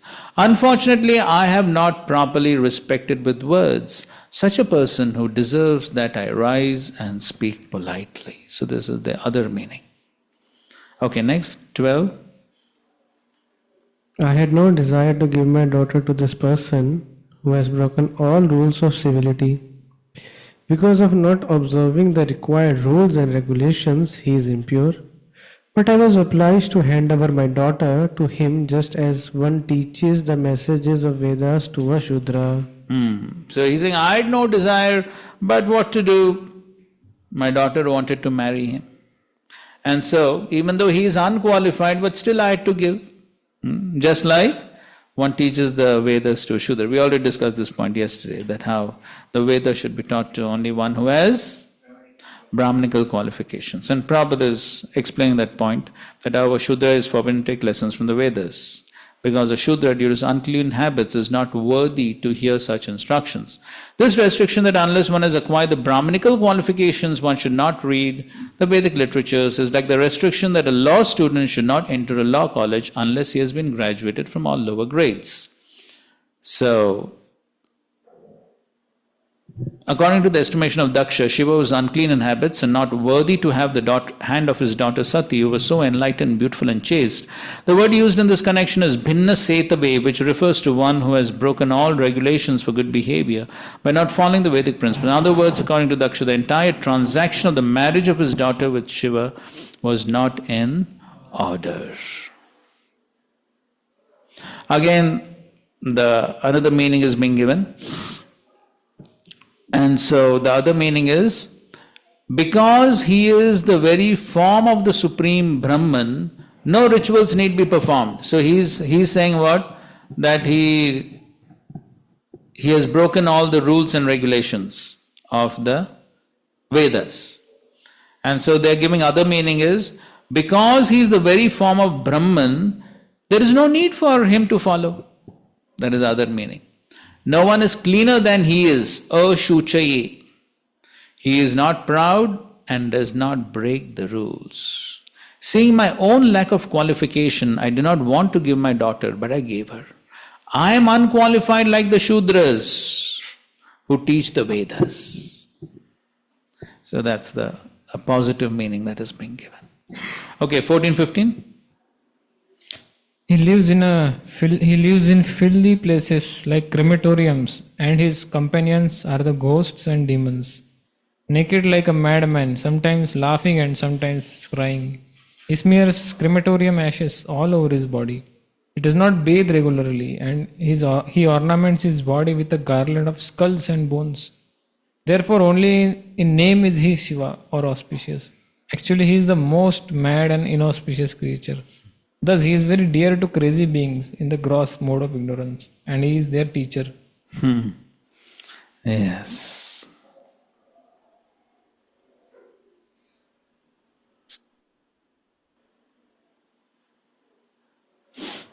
So as Prabhupada writes, Lord Shiva is so kind that he gives shelter to such creatures. Which creatures?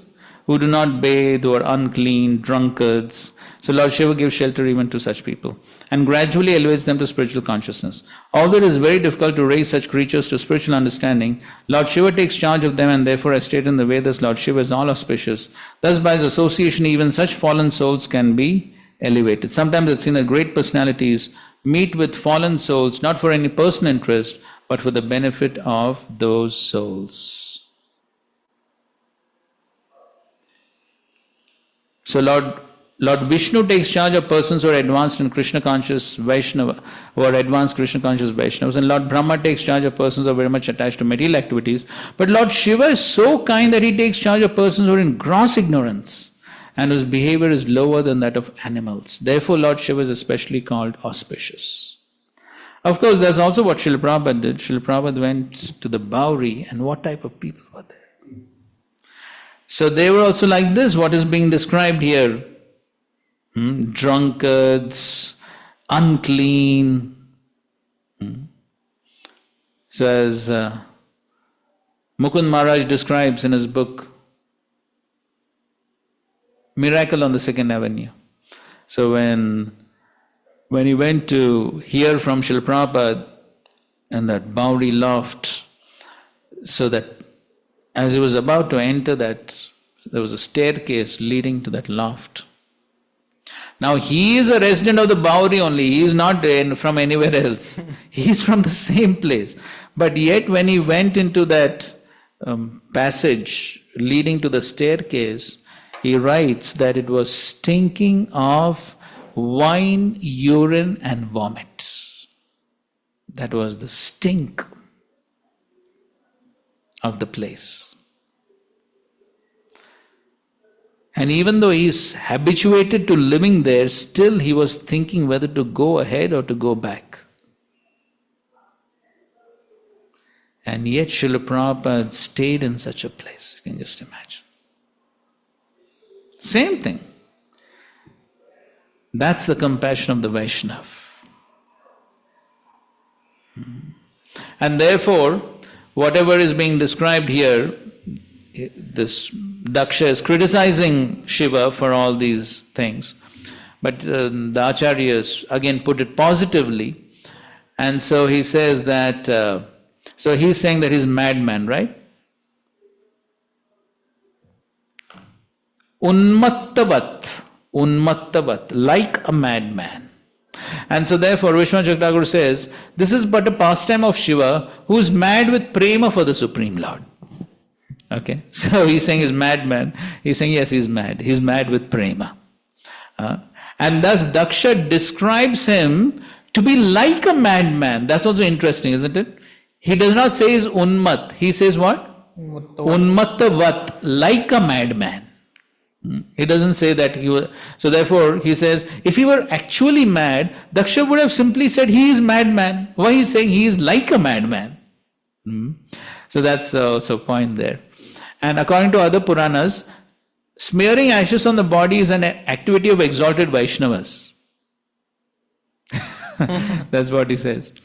By him, even though, and then he's saying that he stays in very unclean places. So how he's turning that positively? He says by him, even the worst places become auspicious. So he turns the unclean places into auspicious places.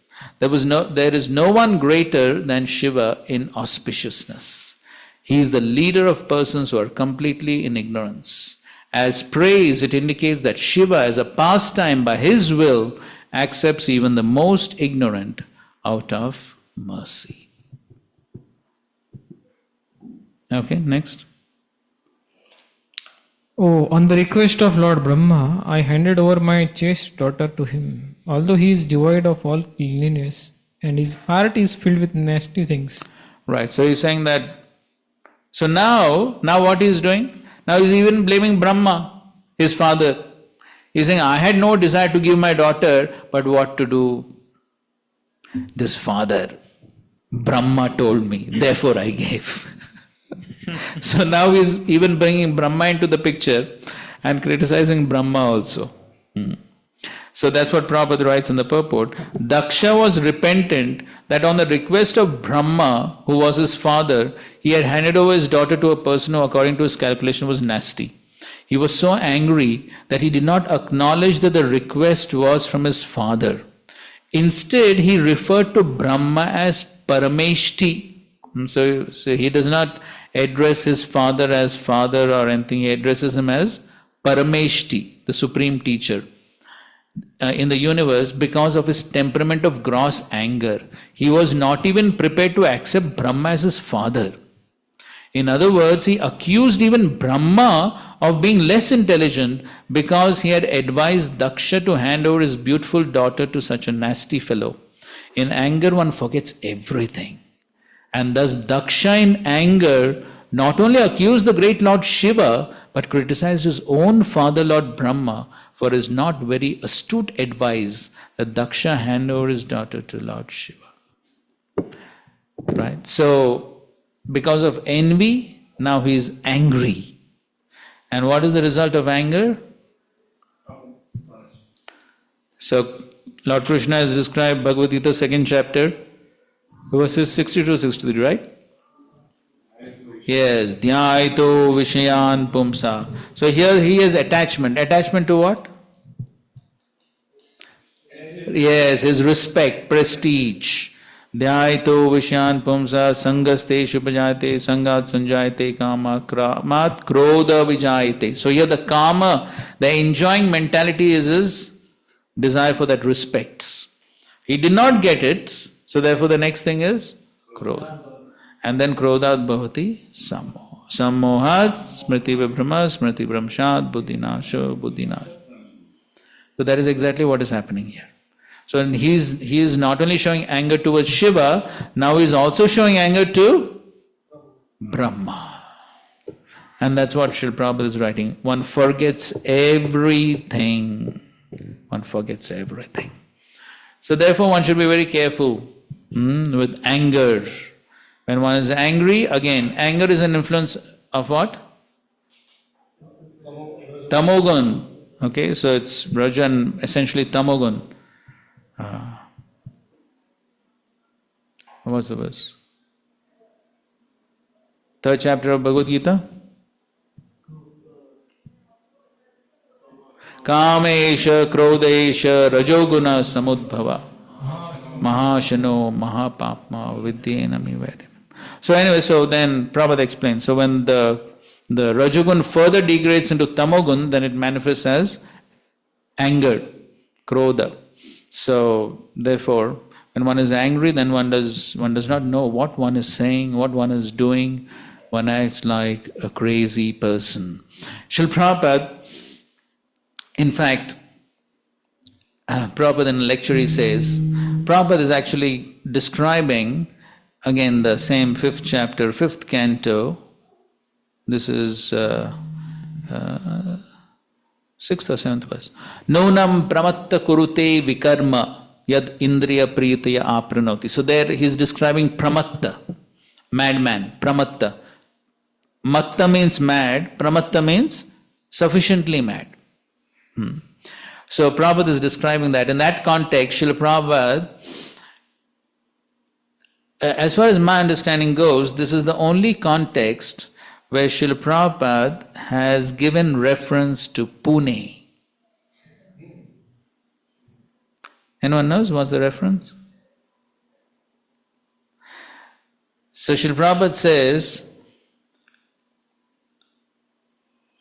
I visited one of my friends in Pune and he took me to the mental asylum. You know, in Pune there is mental asylum.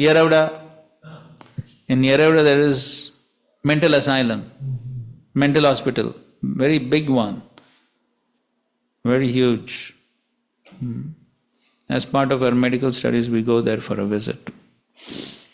So Prabhupada says, so one of his friends, he took him there because his son was admitted. And so Srila Prabhupada is saying that this son, he was so mad that he would sometimes attack his own father. Instead of being grateful to the father, sometimes he would attack his own father and call him ill names. Same thing is happening here. He's calling his own father ill names. So that is the symptom of madman. So here also we can find Daksha is behaving exactly like a madman. Even though he's calling Shiva mad, the reality is he himself is behaving like a madman. And he's attacking his own father. That is a symptom of the madman. So,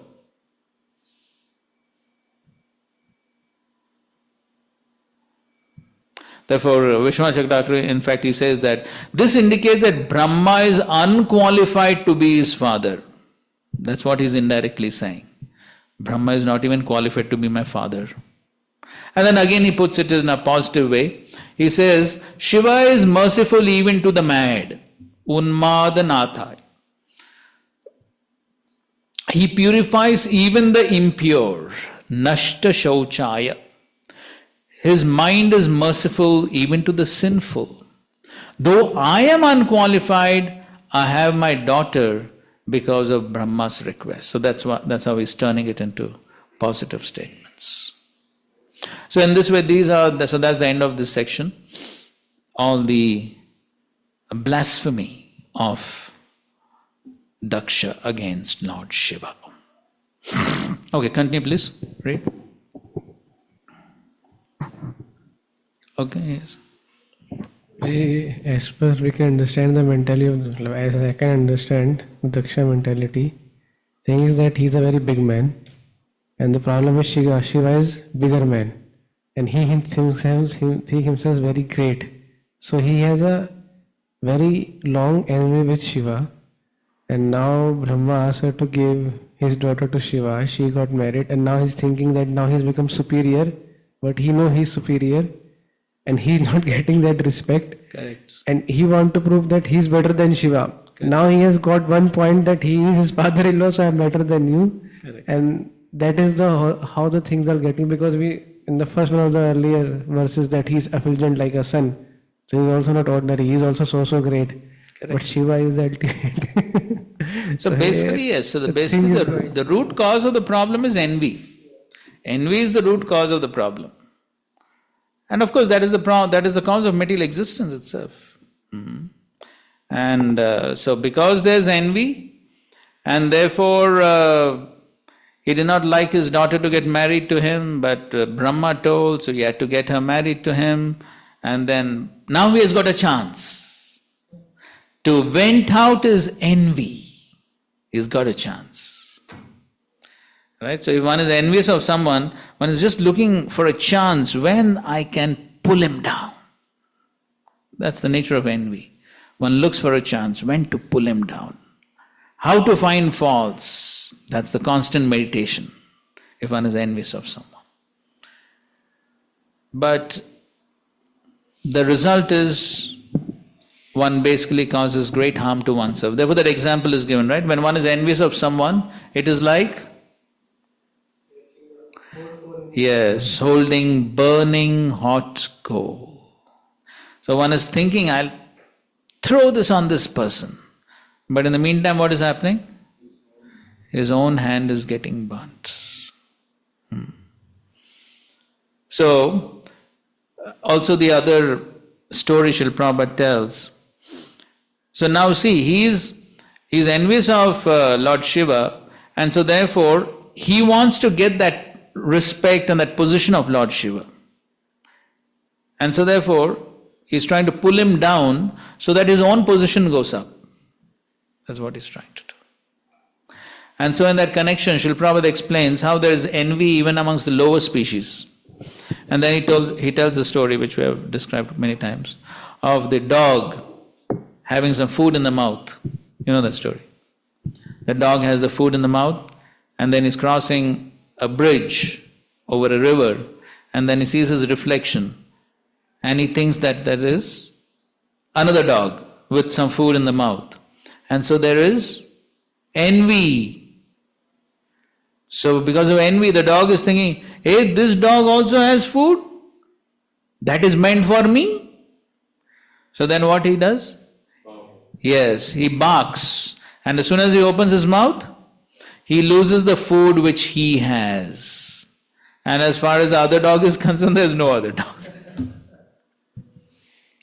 And after telling the story, Srila Prabhupada says, this story is very instructive. Because what is the instruction? What is the instruction? If one is envious,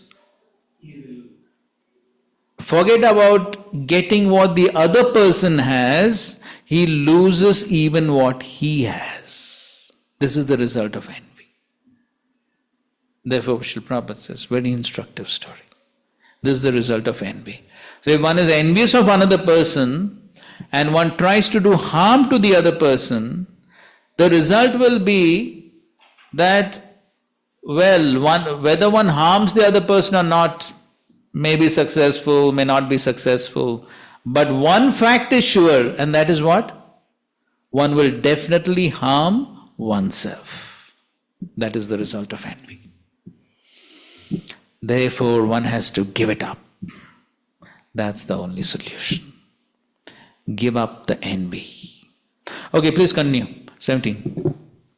The sage Maitreya continued, thus Daksha, seeing Lord Shiva sitting as if against him, washed his hands and mouth and cursed him in the following words. Okay, so now he criticized, and after criticizing, Daksha is now cursing.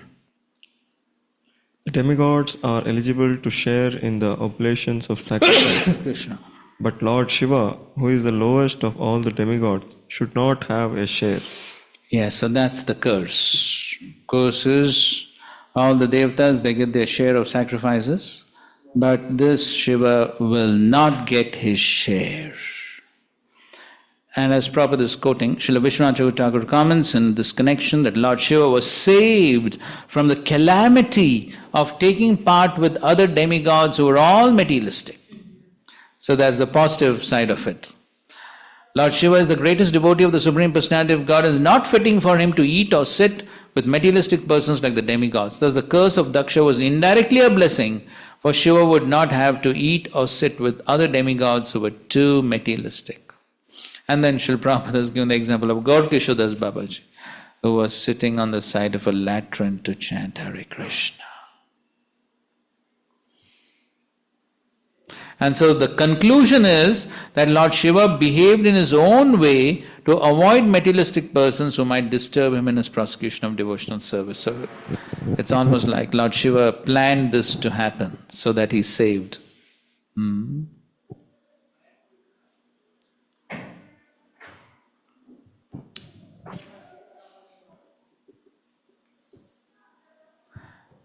So therefore he says, he will receive a share. That means Lord Shiva will receive his share simply by letting them eat their share, means the other devatas, since he is famous as the nourisher of all beings. That's what he is.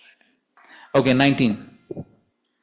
Maitreya continued, my dear Vidura, in spite of the request of all the members of sacrificial assembly, Daksha in great anger cursed Lord Shiva and then left the assembly and went back to his home.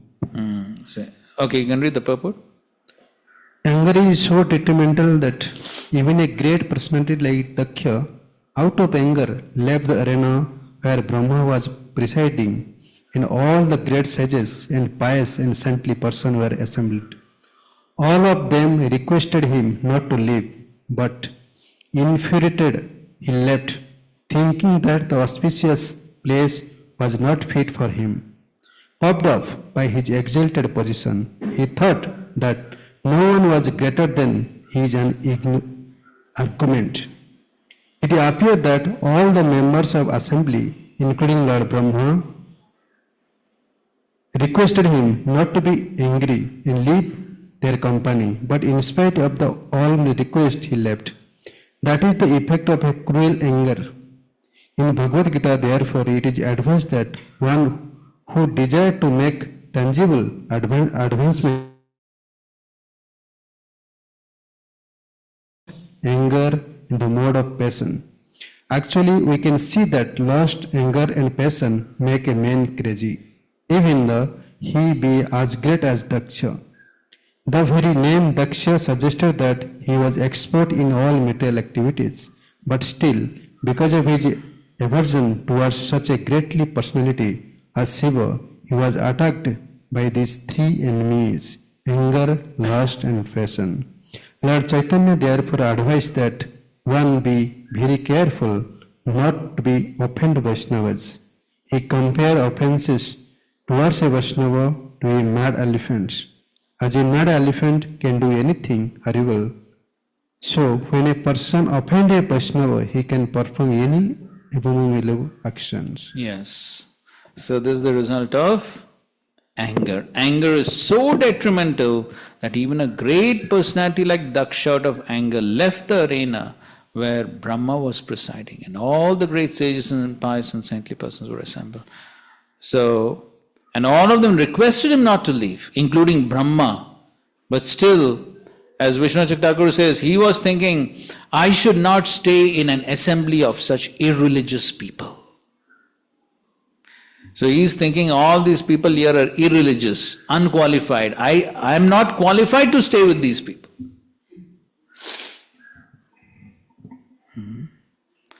So that's how the material energy acts. Yes, yes. He's offending everyone by this mentality. So the fact is, just see how, therefore, Srila Bhaktisiddhanta Saraswati Thakur has said that the reason why one finds faults with others is because one is honeycombed with faults. And in common language also people say, right, you point to others, then three fingers are pointing towards. So the reason why one finds faults with others is because there are so many faults within oneself. And then to illustrate this, he told the example of the sieve and the needle. Sieve, you know sieve, chalni. So the sieve has how many holes? Unlimited. But yet he's laughing at the needle. You have one hole. He does not understand that he himself has so many holes. So that's exactly what's happening here. So Daksha himself is behaving in irreligious manner, and what he is thinking? Everyone else is irreligious. Therefore it is said, the world is a mirror of one's own consciousness. And in Sanskrit it is said, what? Atmavan manyate jagat. Atmavan manyate jagat. So that is the meaning. The world is a reflection of one's own consciousness. So just like if there's a greedy man who's greedy for money, what he thinks? Everyone is greedy. So therefore he becomes very fearful because he thinks everyone is greedy and they want my wealth. So he becomes very insecure. The same thing we see in the case of Indra, right? Indra is attached to his own post and position. And so therefore what happens? He's always insecure because he thinks everyone is out to get his own post. Because he's attached to his post and position, he thinks everyone else is also attached. And therefore any rishi is doing some tapasya, immediately he gets insecure. He's doing tapasya to get my post. That rishi may have nothing to do with his post, but he gets insecure. So this is the meaning of Atma Manyate Jagat. So here also we find, so others are all behaving properly, he is behaving irreligious way, but he thinks that others are irreligious and therefore they are unqualified. I am the most elevated person, I should go out. Actually, the same thing happens even in the association of devotees. So by the influence of Maya, so what the devotee thinks? The devotee thinks all these devotees unqualified, all kanishtas. I am the only Paramahamsa here. Therefore, I am not qualified to stay in this association.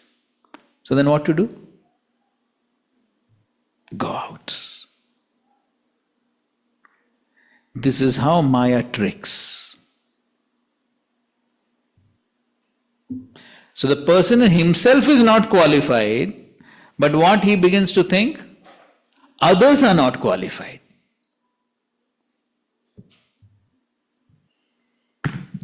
And that's how Maya conveniently takes such a person outside the association. So the person himself is not qualified to be in the association, but Maya tricks him and makes him come out of the association so that he does not trouble other devotees. And therefore Srila Prabhupada has written that amazing purports. Chaitanya Charitamrita, Madhya Leela, 19th chapter, text 157. We have quoted this quite often. Where Srila Prabhupada writes, even if you think, Prabhupada knew all these problems will come in the future. Therefore Prabhupada writes, even if you think that there are only pseudo-devotees or non-devotees in this Krishna Consciousness society, still one must stick to the society. So if at all one lands up in such a situation where one is thinking, all useless, everyone is kanishta, non-devotee, pseudo-devotee, no one is qualified. What Prabhupada is saying? Still you remain within ISKCON. Then what to do? Consult your spiritual master. Then at least you go and take instructions from your spiritual master, but don't leave ISKCON. Because at least if one remains, one will be saved someday. But if one goes out, finished. That's exactly what Maya wants. Maya will take the person out of the association and then kick him left and right. And then it will be gone forever. Therefore, Prabhupada, don't leave the association. If one remains within association, someday he will come to his senses. But as Prabhupada is writing here, so this is how, puffed up by his exalted position, he thought that no one was greater than he in arguments. So he was thinking that I am so great and everyone else is useless. And with that consciousness, he left. So,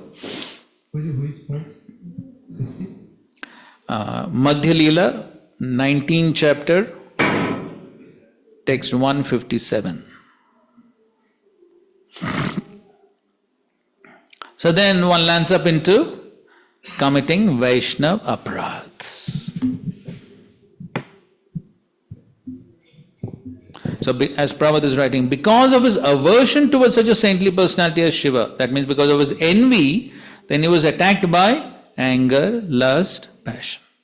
And that caused the whole offense. And then he performs. So all this, as he says, is the result of envy, then anger. So one can do anything horrible. Okay, so now Daksha has cursed Lord Shiva. Then what happened? Next, 20. Upon understanding that Lord Shiva had been cursed, Nandiswara, one of the Lord Shiva's principal associates, became greatly angry. His eyes became red, and he prepared to curse Daksha and all that Brahmanas present there, who had tolerated Daksha curse Shiva in harsh words. Okay, so now Nandi could not tolerate, because Nandi is Lord Shiva's devotee. Of course, he was justified in not tolerating, because that's what a Vaishnava is supposed to do. He's not supposed to tolerate when a Vaishnava is being insulted or blasphemed. So now he's getting angry on not only Daksha, but all the Brahmanas who also did not speak anything against Daksha. All the Brahmanas present. So Prabhupada writes, there's a long-standing dissension among some of the neophyte Vaishnavas and Shaivites. Prabhupada is saying, among the neophyte Vaishnavas and Shaivites. So those who are mature don't have problems. It's the neophytes having all these fanatic ideas.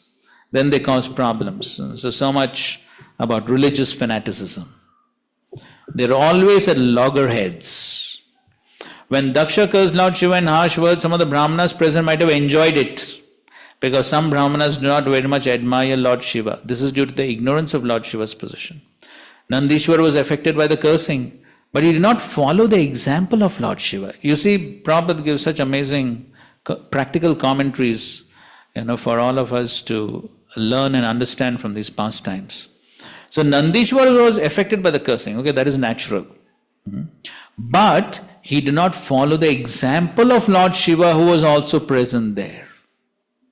Although Lord Shiva could also have cursed Daksha in a similar way, he was silent and tolerant. But Nandishwar, his follower, was not tolerant. Of course, as a follower, it was right for him not to tolerate an insult to his master, but he should not have cursed the Brahmanas who were present. Okay, so you see all these fine points of etiquette and behavior. So, okay, it is natural that the servant cannot tolerate the blasphemy of the master, but then at the same time, one also has to see what? The behavior of the master.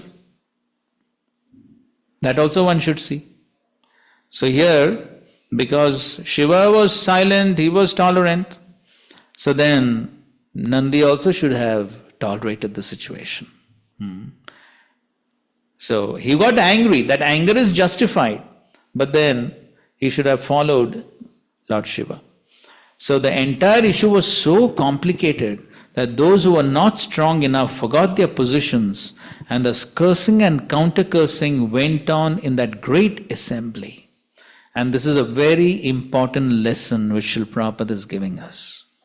In other words, the material field is so unsteady that even personalities like Nandishwar, Daksha, and many of the Brahmanas present were infected by the atmosphere of anger. That's an important point. And so therefore, as devotees, one should be very careful that in an assembly of devotees, one should not pollute the atmosphere.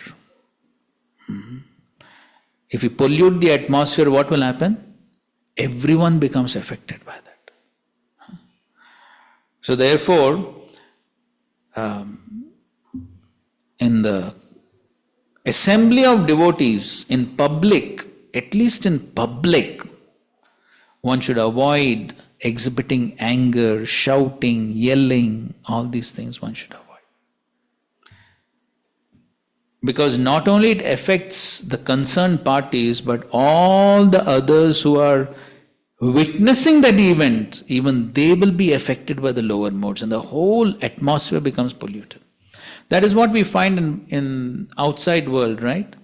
In the outside world, if two persons are quarreling, what happens? We see it so many times. There's a quarrel between one person, another person. Slowly what happens? So the first thing is, you see two people fighting, then somebody will stop. Everyone likes the tamasha. Some people will stop to watch what's happening. Then after some time what happens? Yes. Then someone will take this side, someone will take other side, and then big fights. Then it'll become two groups, and the two groups will big fights. That's what happens. All these things are not new, unfortunately, even in our ISKCON society. All these things have happened, unfortunately.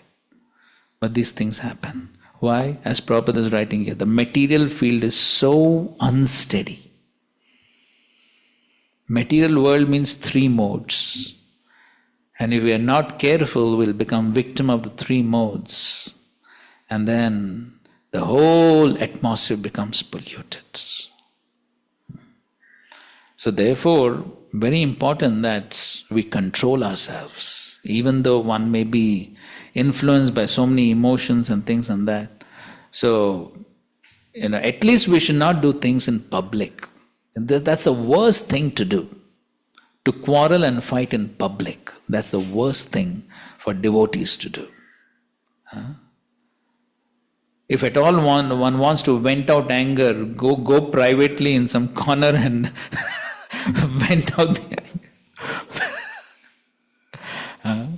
But in public, the whole atmosphere becomes… so many people will become influenced.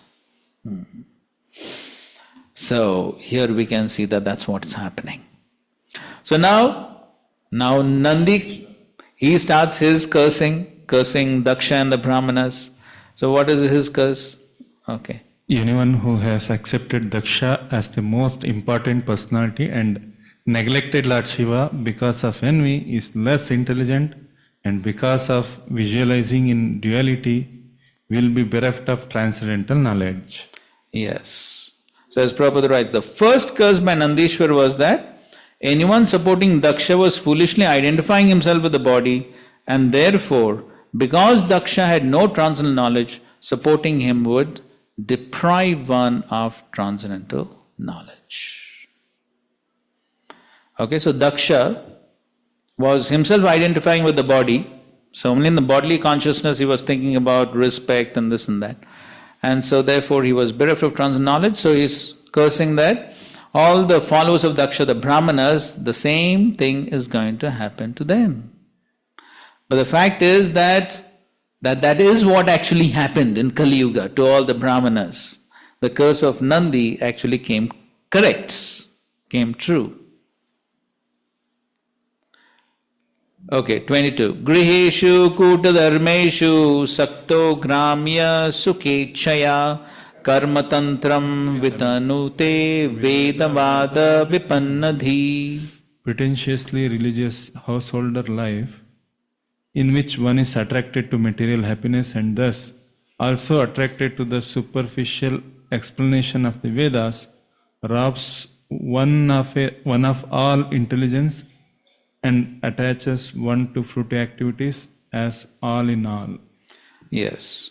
Kutadharmeshu, griheshu kutadharmeshu sakta means one will become attached to householder life, where one is pretentiously practicing some sort of dharma, and gramya sukha ichchaya, one will become desirous for material happiness. So this is Nandi's curse against the Brahmanas. So as Prabhupada writes, persons who identify with bodily existence are attached to fruitive activities described in the Vedic literature. He's given some examples of attaining the heavenly kingdom and all that. And to them such happiness as that of the heavenly kingdom is everything. They do not know that beyond that is the spiritual kingdom or kingdom of God, and they have no knowledge that one can go there, thus they are bereft of transcendental knowledge. So the first curse was they will be in bodily consciousness, and the second curse is that because of the bodily consciousness, then they will become attached to household life and material happiness and everything else on the material platform. That's the second curse. And then, go ahead, 23. Daksha was accepted Daksha has accepted the body as all in all. Therefore, since he has forgotten the Vishnu Pada or Vishnu Gati and is attached to sex life only, within a short time he will have the face of a goat. That's the third curse, specifically for Daksha. Okay, the third one is specifically for Daksha. And so Nandi is predicting. So Nandi is also not an ordinary person. He's predicting that very soon he'll get the head of a goat. Okay? Those who have become as dull as matter by cultivating materialistic education and intelligence are nascently involved in fruitive activities. Such men have purposely insulted Lord Shiva. May they continue in the cycle of repeated birth and death. So this is the third curse actually. So Vishwanath Thakur is saying that the previous one is the second curse. The first curse is that they'll remain in bodily consciousness and become attached to material life and material happiness. That's the first curse. The second curse is that Daksha will get the head of a goat. And this is the third curse. And the third curse is that they will continue in the cycle of birth and death. So these are the three curses of Nandi. So may they continue in the cycle of repeated birth and death. Here also Prabhupada writes, the three curses mentioned above are sufficient to make one as dull as stone, void of spiritual knowledge, and preoccupied with materialistic education, which is nescience. After uttering these curses, Nandishwar then cursed the Brahmanas to continue in the cycle of birth and death because of the supporting Daksha in blaspheming Lord Shiva. Okay, go ahead. 25. May those who are enemies of Lord Shiva, being attracted by the flowery language of the enchanting Vedic promises, and who have thus become dull, always remain attached to fruitive activities. Yes, so they will remain attached to the fruitive activities. As Krishna also says in the Bhagavad Gita, Vedavadarata Partha. Yes, so these are Vedavadarata. They don't understand the real purpose, but they simply remain attached to fruitive activities. Okay, go ahead. These Brahmanas take to education, austerity and vows only for the purpose of maintaining the body. They shall be devoid of discrimination between what to eat, what not to eat.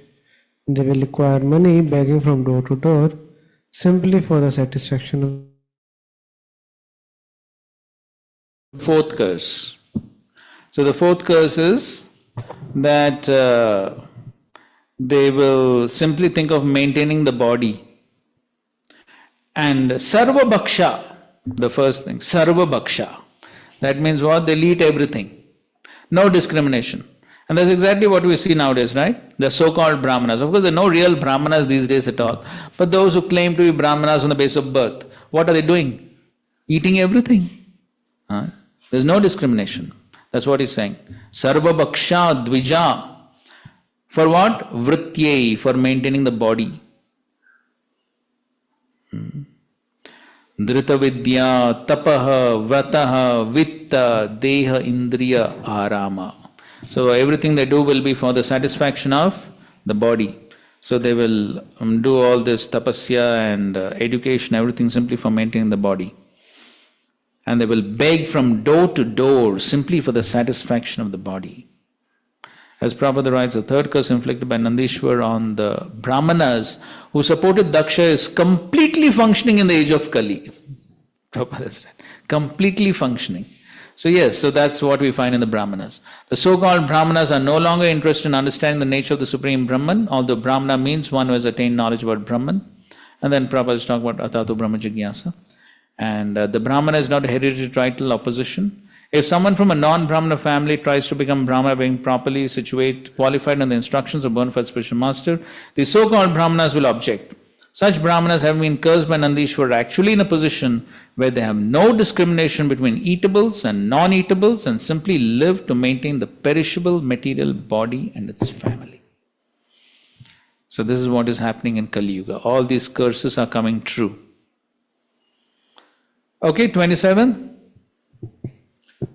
When all the hereditary Brahmanas were thus cursed by Nandishvara, the sage Bhrigu, as a reaction, condemned the followers of Lord Shiva with his very strong Brahmanical curse.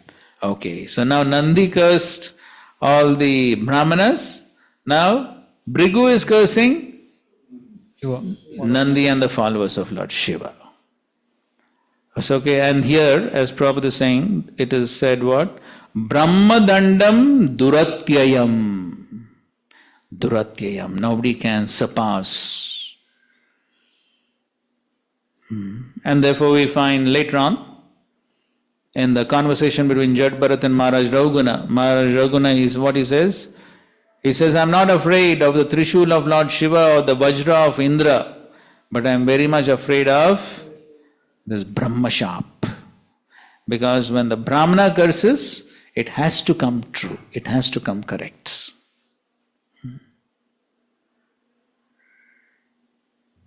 As Prabhupada is writing in the purport, a curse by a Brahmana is very strong, therefore it is called Duratyaya, as we find in the case of?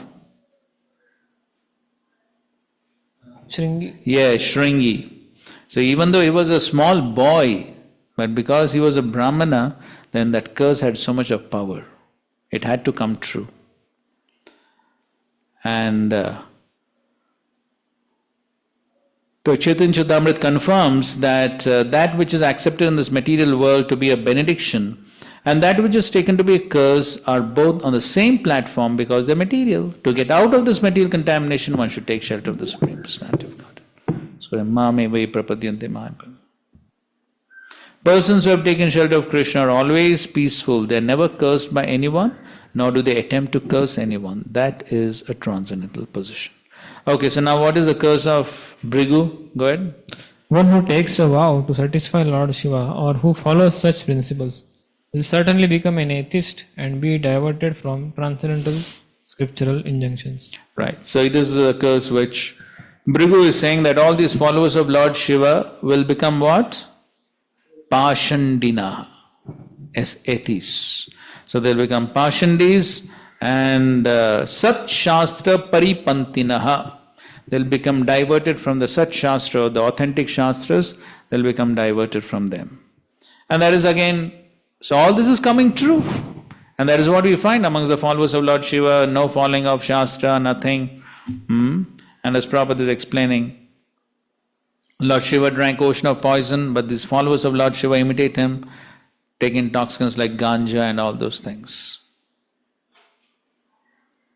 It is said that such devotees of Lord Shiva will be Sat Shastra Paripantina, which means opposed to the conclusion of Shastra or scripture. This is confirmed in the Padma Purana also.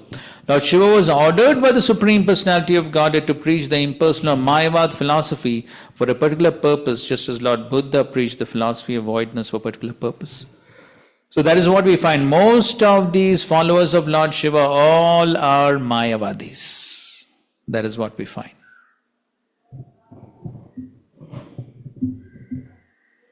And that is what Bhrigu has cursed.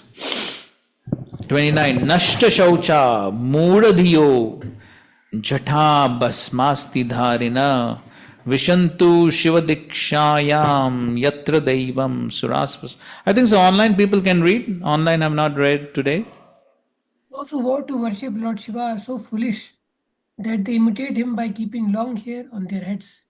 When initiated into worship of Lord Shiva, they prefer to live on wine, flesh and other such things. Yes, so this is what they do. Long hair and wine, flesh, all these things we find amongst the worshippers of Lord Shiva. Okay, 30.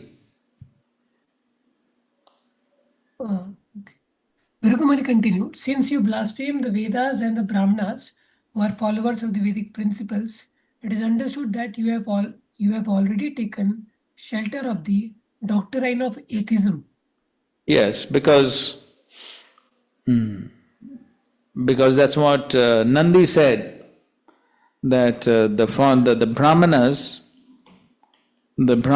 will not follow the Vedic injunctions. So therefore, because he was blaspheming the Vedas indirectly, so therefore he says that they're supporting atheism.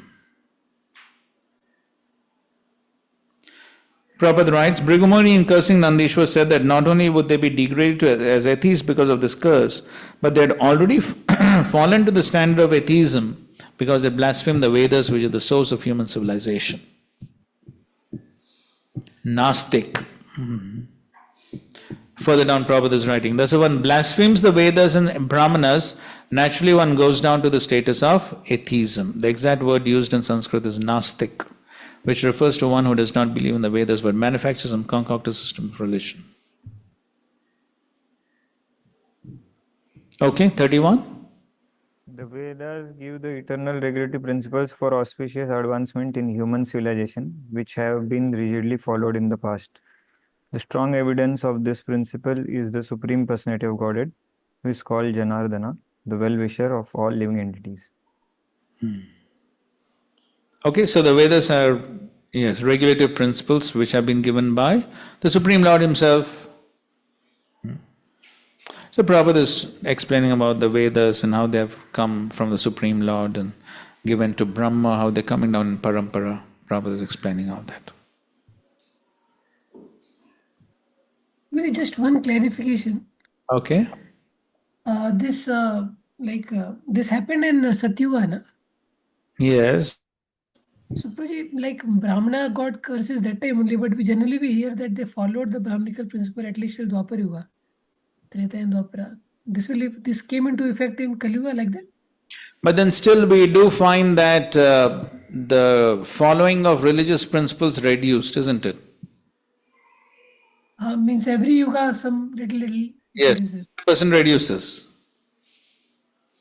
So that means the degradation began, no?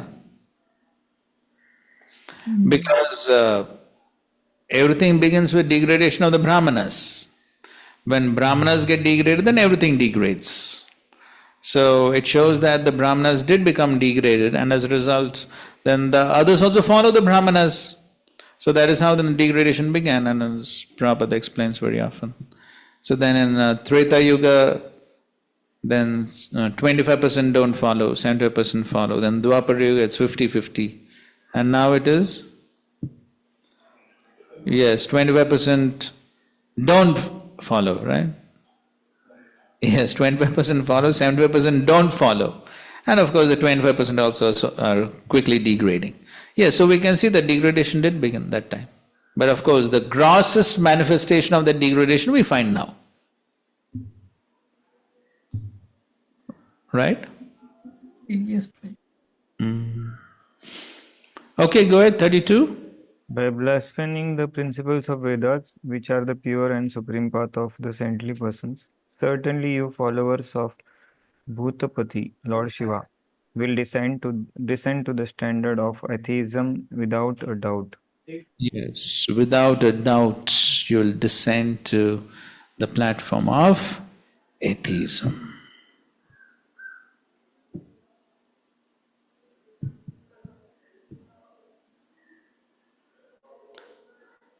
So here Srila Prabhupada is explaining this word Bhutapati or Bhutarat. Here is said Bhutarat, the Lord of the Bhutas. So one meaning is that he is the leader of the ghosts and those who are situated in material mode of ignorance. But there's another meaning of Bhuta is anyone who has taken birth or anything which is produced. So in that sense, Lord Shiva may be accepted as the father of this material world. So of course, he and Parvati are actually the ones who give birth to all or they give bodies to all the living entities in the material worlds. So that is the curses of Lord Shiva, not Lord Shiva, Nandi against the Brahmanas and Brahmanas against the followers of Lord Shiva. Okay, 33. The sage Maitreya said, when such cursing and counter-cursing was going on between Lord Shiva's followers and the parties of Daksha and Bhrigu, Lord Shiva became very morose. Not saying anything, he left the arena of the sacrifice, followed by his disciples. Purport. Here, Lord Shiva's excellent character is described. In spite of the cursing and counter-cursing between the parties of Daksha and Shiva, because he is the greatest Vaishnava, he was so sober that he did not say anything. A Vaishnava is always tolerant, and Lord Shiva is considered the topmost Vaishnava. So his character as shown in this scene, is excellent. He became morose because he knew that these people, both his men and Daksha's, were unnecessarily cursing and counter-cursing one another without any interest in spiritual life. From his point of view, he did not see anyone as lower or higher because he is a Vaishnava. As stated in Bhagavad Gita, 5th chapter, 18th verse, Panditaha Samadarshinaha. One who is perfectly learned does not see anyone as lesser or greater because he sees everyone from the spiritual platform. Thus, the only alternative left to Lord Shiva was to leave in order to stop his followers, Nandishvara, as well as Bhrigumuni, from cursing and counter-cursing in that way. Okay, so that's the Vaishnava. The Vaishnava is tolerant. So Lord Shiva didn't say anything, he just tolerated the whole thing. It was morose because he knew that all these things will come true. And so he just left. Okay, 34. The sage Maitreya continued, O Vidura, all the progenitors of the universal population thus executed a sacrifice for thousands of years. For sacrifice is the best way to worship the Supreme Lord Hari, the personality of Godhead. Right. So this cursing, counter-cursing happened, Lord Shiva left, but the sacrifice continued. So the sacrifice that was being performed there, it continued for thousands of years. That sacrifice continued. And so therefore, Prabhupada writes, one may engage in performing sacrifice and severe austerities for perfection, but they are all meant to satisfy the Supreme Lord. If such activities are performed for personal satisfaction, one is involved in pashanda or atheism. But when they are performed for satisfy the Supreme Lord, one is following the Vedic principles. So they continued the performance. Okay, 35, that's the last one. My dear Vidura, carrier of vow and arrows, all the demigods who are performing the sacrifice took their bath at the confluence of the Gangas and Yamunas after completing the yajna performances. Such a bath is called Apabrita Snana. After thus becoming purified in heart, they departed for their respective abodes. So here Prabhupada, he brings out a nice lesson here. The sacrifice was not destroyed for want of Shiva and Daksha, and the sages went on with their activities. In other words, it may be assumed that if one does not worship the demigods, even up to Lord Shiva and Brahma, one can nevertheless satisfy the Supreme Personality of God. So that's the lesson to learn.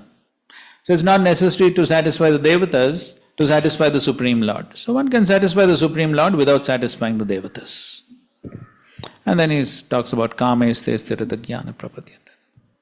And then further down Prabhupada writes, of course this does not mean that one should not show respect to the demigods, but there is no need to worship them. So one should definitely respect the demigods as parts and parcels of the Supreme Lord, servants of the Supreme Lord, but one should not worship them. One who is honest may be faithful to the government, but he does not need to bribe the government servants. Prabhupada gives the same example in the Bhagavad Gita purport. Bribery is illegal. One does not bribe a government servant, but that does not mean that one does not show him respect. So respect has to be shown, but one need not worship. And then Prabhupada is concluding the purport by Sankirtan Yajna. And thus in the Bhaktivedanta purports of the 4th canto, 2nd chapter Srimad Bhagavatam entitled Daksha curses Lord Shiva. Okay, any questions or we will move on to the next chapter? Prabhuji, this Lord Shiva is pure Vaishnava. Yes. So, how somebody satisfying him and worshipping purely will get distracted, even though somebody is cursed, because Vaishnavas are more powerful. How to understand that? The problem is that most worshippers of Lord Shiva, they worship for material benefits. So, pure worshippers of Lord Shiva for pure devotional service are very rare, extremely rare. There's one example in the Bhagavatam, who? Yes, the Prachetas. So then we see that Lord Shiva, he taught them the Rudra Geet, which is basically a glorification of the Supreme Lord and devotional service. And then there it's described that by the mercy of Lord Shiva, the Prachetas got darshan of the Supreme Lord. So that is a case of worshipping Lord Shiva with pure motivations. But otherwise most people, they have material motivations, and therefore all these curses obviously come true, because most of them are materialistic. Okay, Guruji. So for pure, like Prachetas, it won't affect for others. Yes, that's correct. And Guruji, this Bhrigumani, why he started countercurrent? Did he also offend Lord Shiva? Because Nandeshwar told only those who considered Lord Shiva less. So you're asking why Bhrigumani he cursed? Yes, because Nandeshwar didn't mention anybody's name in curse, only those who offended Lord Shiva. Name, but then he cursed Daksha and all the followers of Daksha, right? Okay. Nandi followers of Daksha, that means he cursed all the Brahmanas who were present. And the fact that the Brahmanas did not say anything against Daksha goes to show that they supported Daksha, isn't it? Okay, like that. Yes. So they supported Daksha, and so now because Daksha has been, and so because Daksha and all the Brahmanas have been cursed, so it's like taking revenge. Okay, you curse us, we curse you. Okay, Guruji. Anything else?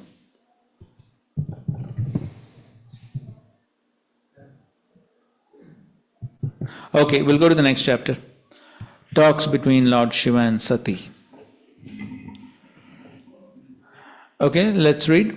Read the translation. Maitreya continue. In this manner, the tension between the father-in-law and son-in-law, Daksha and Lord Shiva continue for a considerable long period.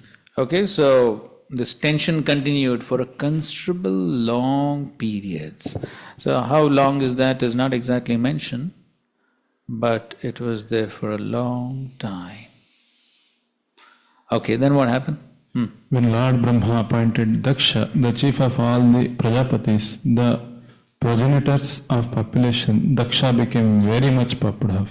Okay, so that happened long time back, now a good amount of time has passed. And then Lord Brahma is giving special position to Daksha as the chief. Parameshchina prajapatinam sarvesham adipatye. Adipatye, the chief of all the Prajapatis. So as Prabhupada writes, although he was envious and was inimical towards Lord Shiva, Daksha was appointed the chief of all Prajapatis. That was the cause of his excessive pride. Okay. So now already he has a problem. Already he is envious. Already he is proud because of his bodily luster and all that. He's already proud. On top of that, now he's got big position also. So the pride has increased even more now. As Prabhupada, that was the cause of his excessive pride. When a man becomes too proud of his material possessions, he can perform any disastrous acts. And therefore Daksha acted out of false prestige. That is described in this chapter. Prabhuji, in this assembly, Brahmaji didn't took initiative to stop, although he could have done that, he has a position there.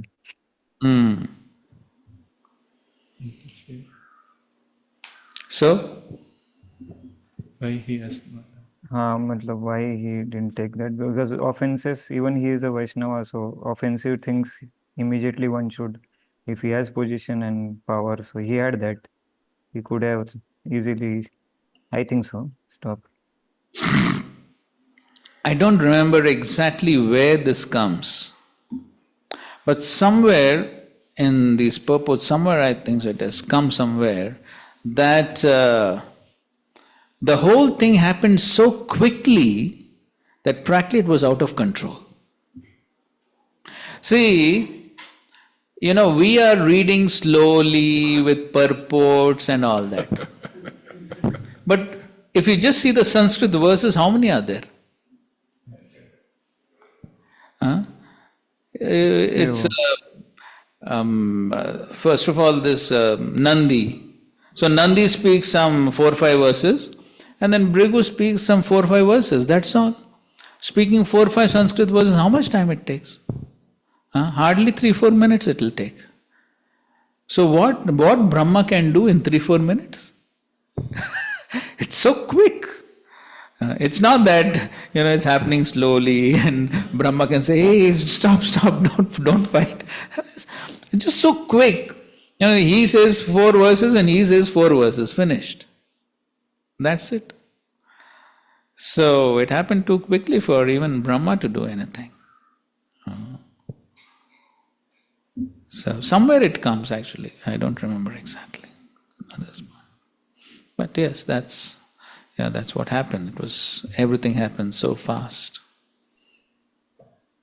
But Puji, but then at least Daksha ko thoda sa samjhana, this was not appropriate, and he's empowered to be the king of entire world, this Prajapatis and all immediately.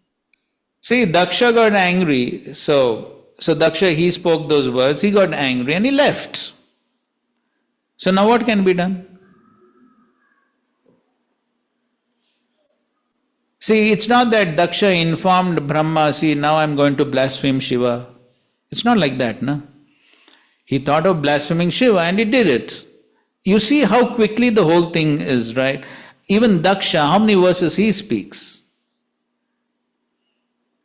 Some 6-7 verses, right? So it's all so fast. We are sitting and discussing for 3 hours. Everything, but if you actually see the scene, it's all so quick. So Daksha is speaking 7-8 verses about, cursing Lord Shiva. Where is the time for Brahma to intervene and do anything? It's not he's informing him and saying, oh, now I'm going to blaspheme Shiva. And he just stands up and then he blasphemes 7-8 verses and then he walks out, finished. And then these people cursing, counter-cursing, another 5 minutes. The whole thing is finished. In about 10 minutes it's finished. Though here it is like one long chapter, but if you see the reality, it's just 10 minutes. That's all. So even if Brahma wants to interfere, where's the question? It's all so quick actually. I was speaking pretty later, not that time. Means like whole thing was over. Then, but at least it is not mentioned here. I don't know if it was done because he's empowered to become the Prajapati, head of Prajapatis and all. Before that, you're saying why did he appoint Daksha as the chief of Prajapatis? And that, even if that is done, then is he the way the mood he has for Shiva and all, was that corrected later at least? See, he appointed him because he's qualified or whatever, he's competent. So Daksha was competent to do that service. And so he has been appointed as the chief of the Prajapatis. But then again, see, now the next thing that happens, even that is not in Brahma's control, isn't it? So, and as we are seeing, these are not ordinary personalities. Daksha himself is such a powerful personality, such a big person. So, and it's very difficult to give instructions to such a person actually. And usually when somebody is on a very high post and all that, then very often actually nobody likes to interfere with his free will. Actually, what to speak of anyone, even Krishna does not interfere with the free will of the living entity. And so therefore, actually we do find, practically speaking, we do find these things even in our own society actually. Yes, that's why I was asking. Similar thing I felt. That's exactly what happens when somebody comes to a very high post, position, seniority. Then nobody really likes to interfere with the free will unless it really either it's against the basic pillars of religion. That means one is breaking the regulative principles, doing grossly sinful activities, then yes, then something is done. Or something is really going to give a bad reputation to the society, then something is done.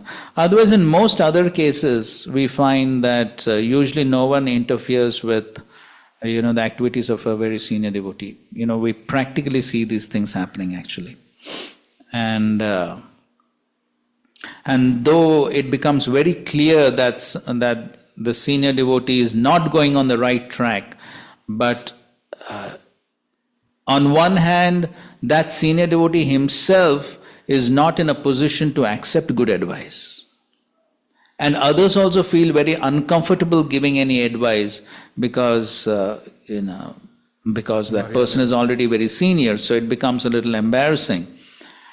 And therefore, ultimately, the only thing that can save a person is his own sincerity. His own sincerity, and if he has some very close friends, that is the only thing that can save. Otherwise, then that's what happens. Then when one comes to a very high position, then nobody really does anything. And like it happened even in our society when some gurus fell down, the disciples and especially some disciples, they did notice that the spiritual master is doing something unethical, things are going in the wrong direction. But disciples think, oh, he's guru, what can we say? Of course, a point was made that, okay, at least they should have reported to other senior devotees. But then usually that's how it happens. Then nobody likes to interfere when one comes to a certain level of seniority. Nobody likes to interfere. Then one simply has to face his own reactions, actually.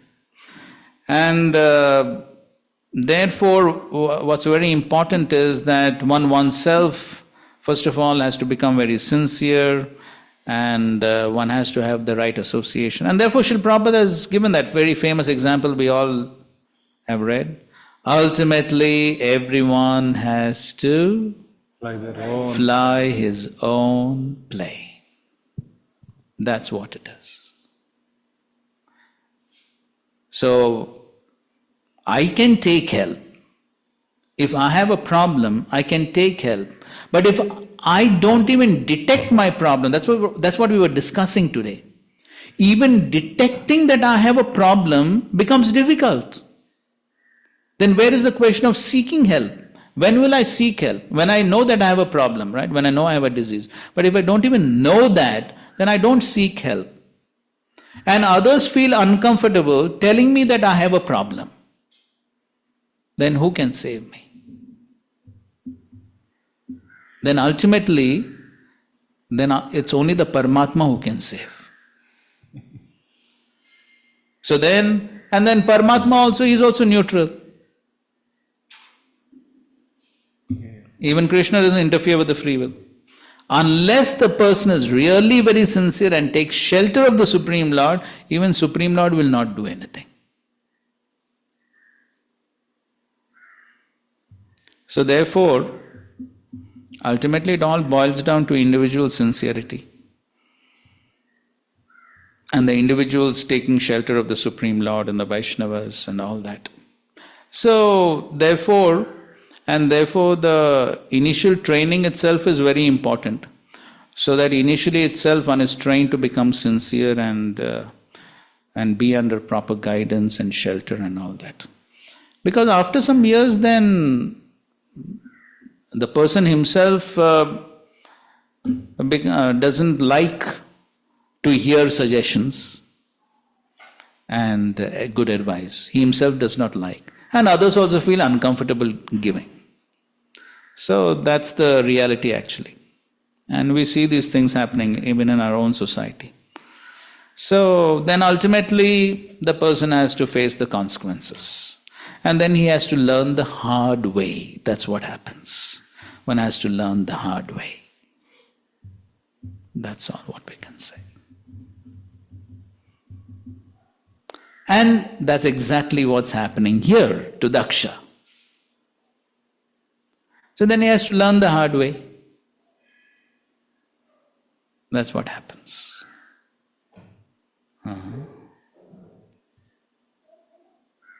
So therefore one has to be very sincere. If one is sincere, then yes, then dadami buddhi yogam, then the Lord will reciprocate. All right? Yes, Prabhu. Yes. Hare Krishna. Okay, our time is up for today.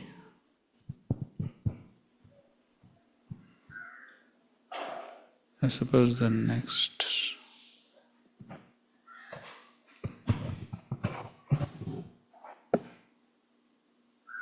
Anyway, the next chapter is a little smaller, third and fourth. Today's what? Today's Tuesday, correct? We have 3 more days. We have 3, 4, 5, 6, 5 chapters. Okay, no problem. Srila Prabhupada ki jai, Granthanath Srimad Bhagavatam ki jai, Samved Gaur Bhaktivinoda ki jai. Hare Krishna, Krishna Krishna, Hare Hare, Hare Rama, Rama Rama, Hare Hare.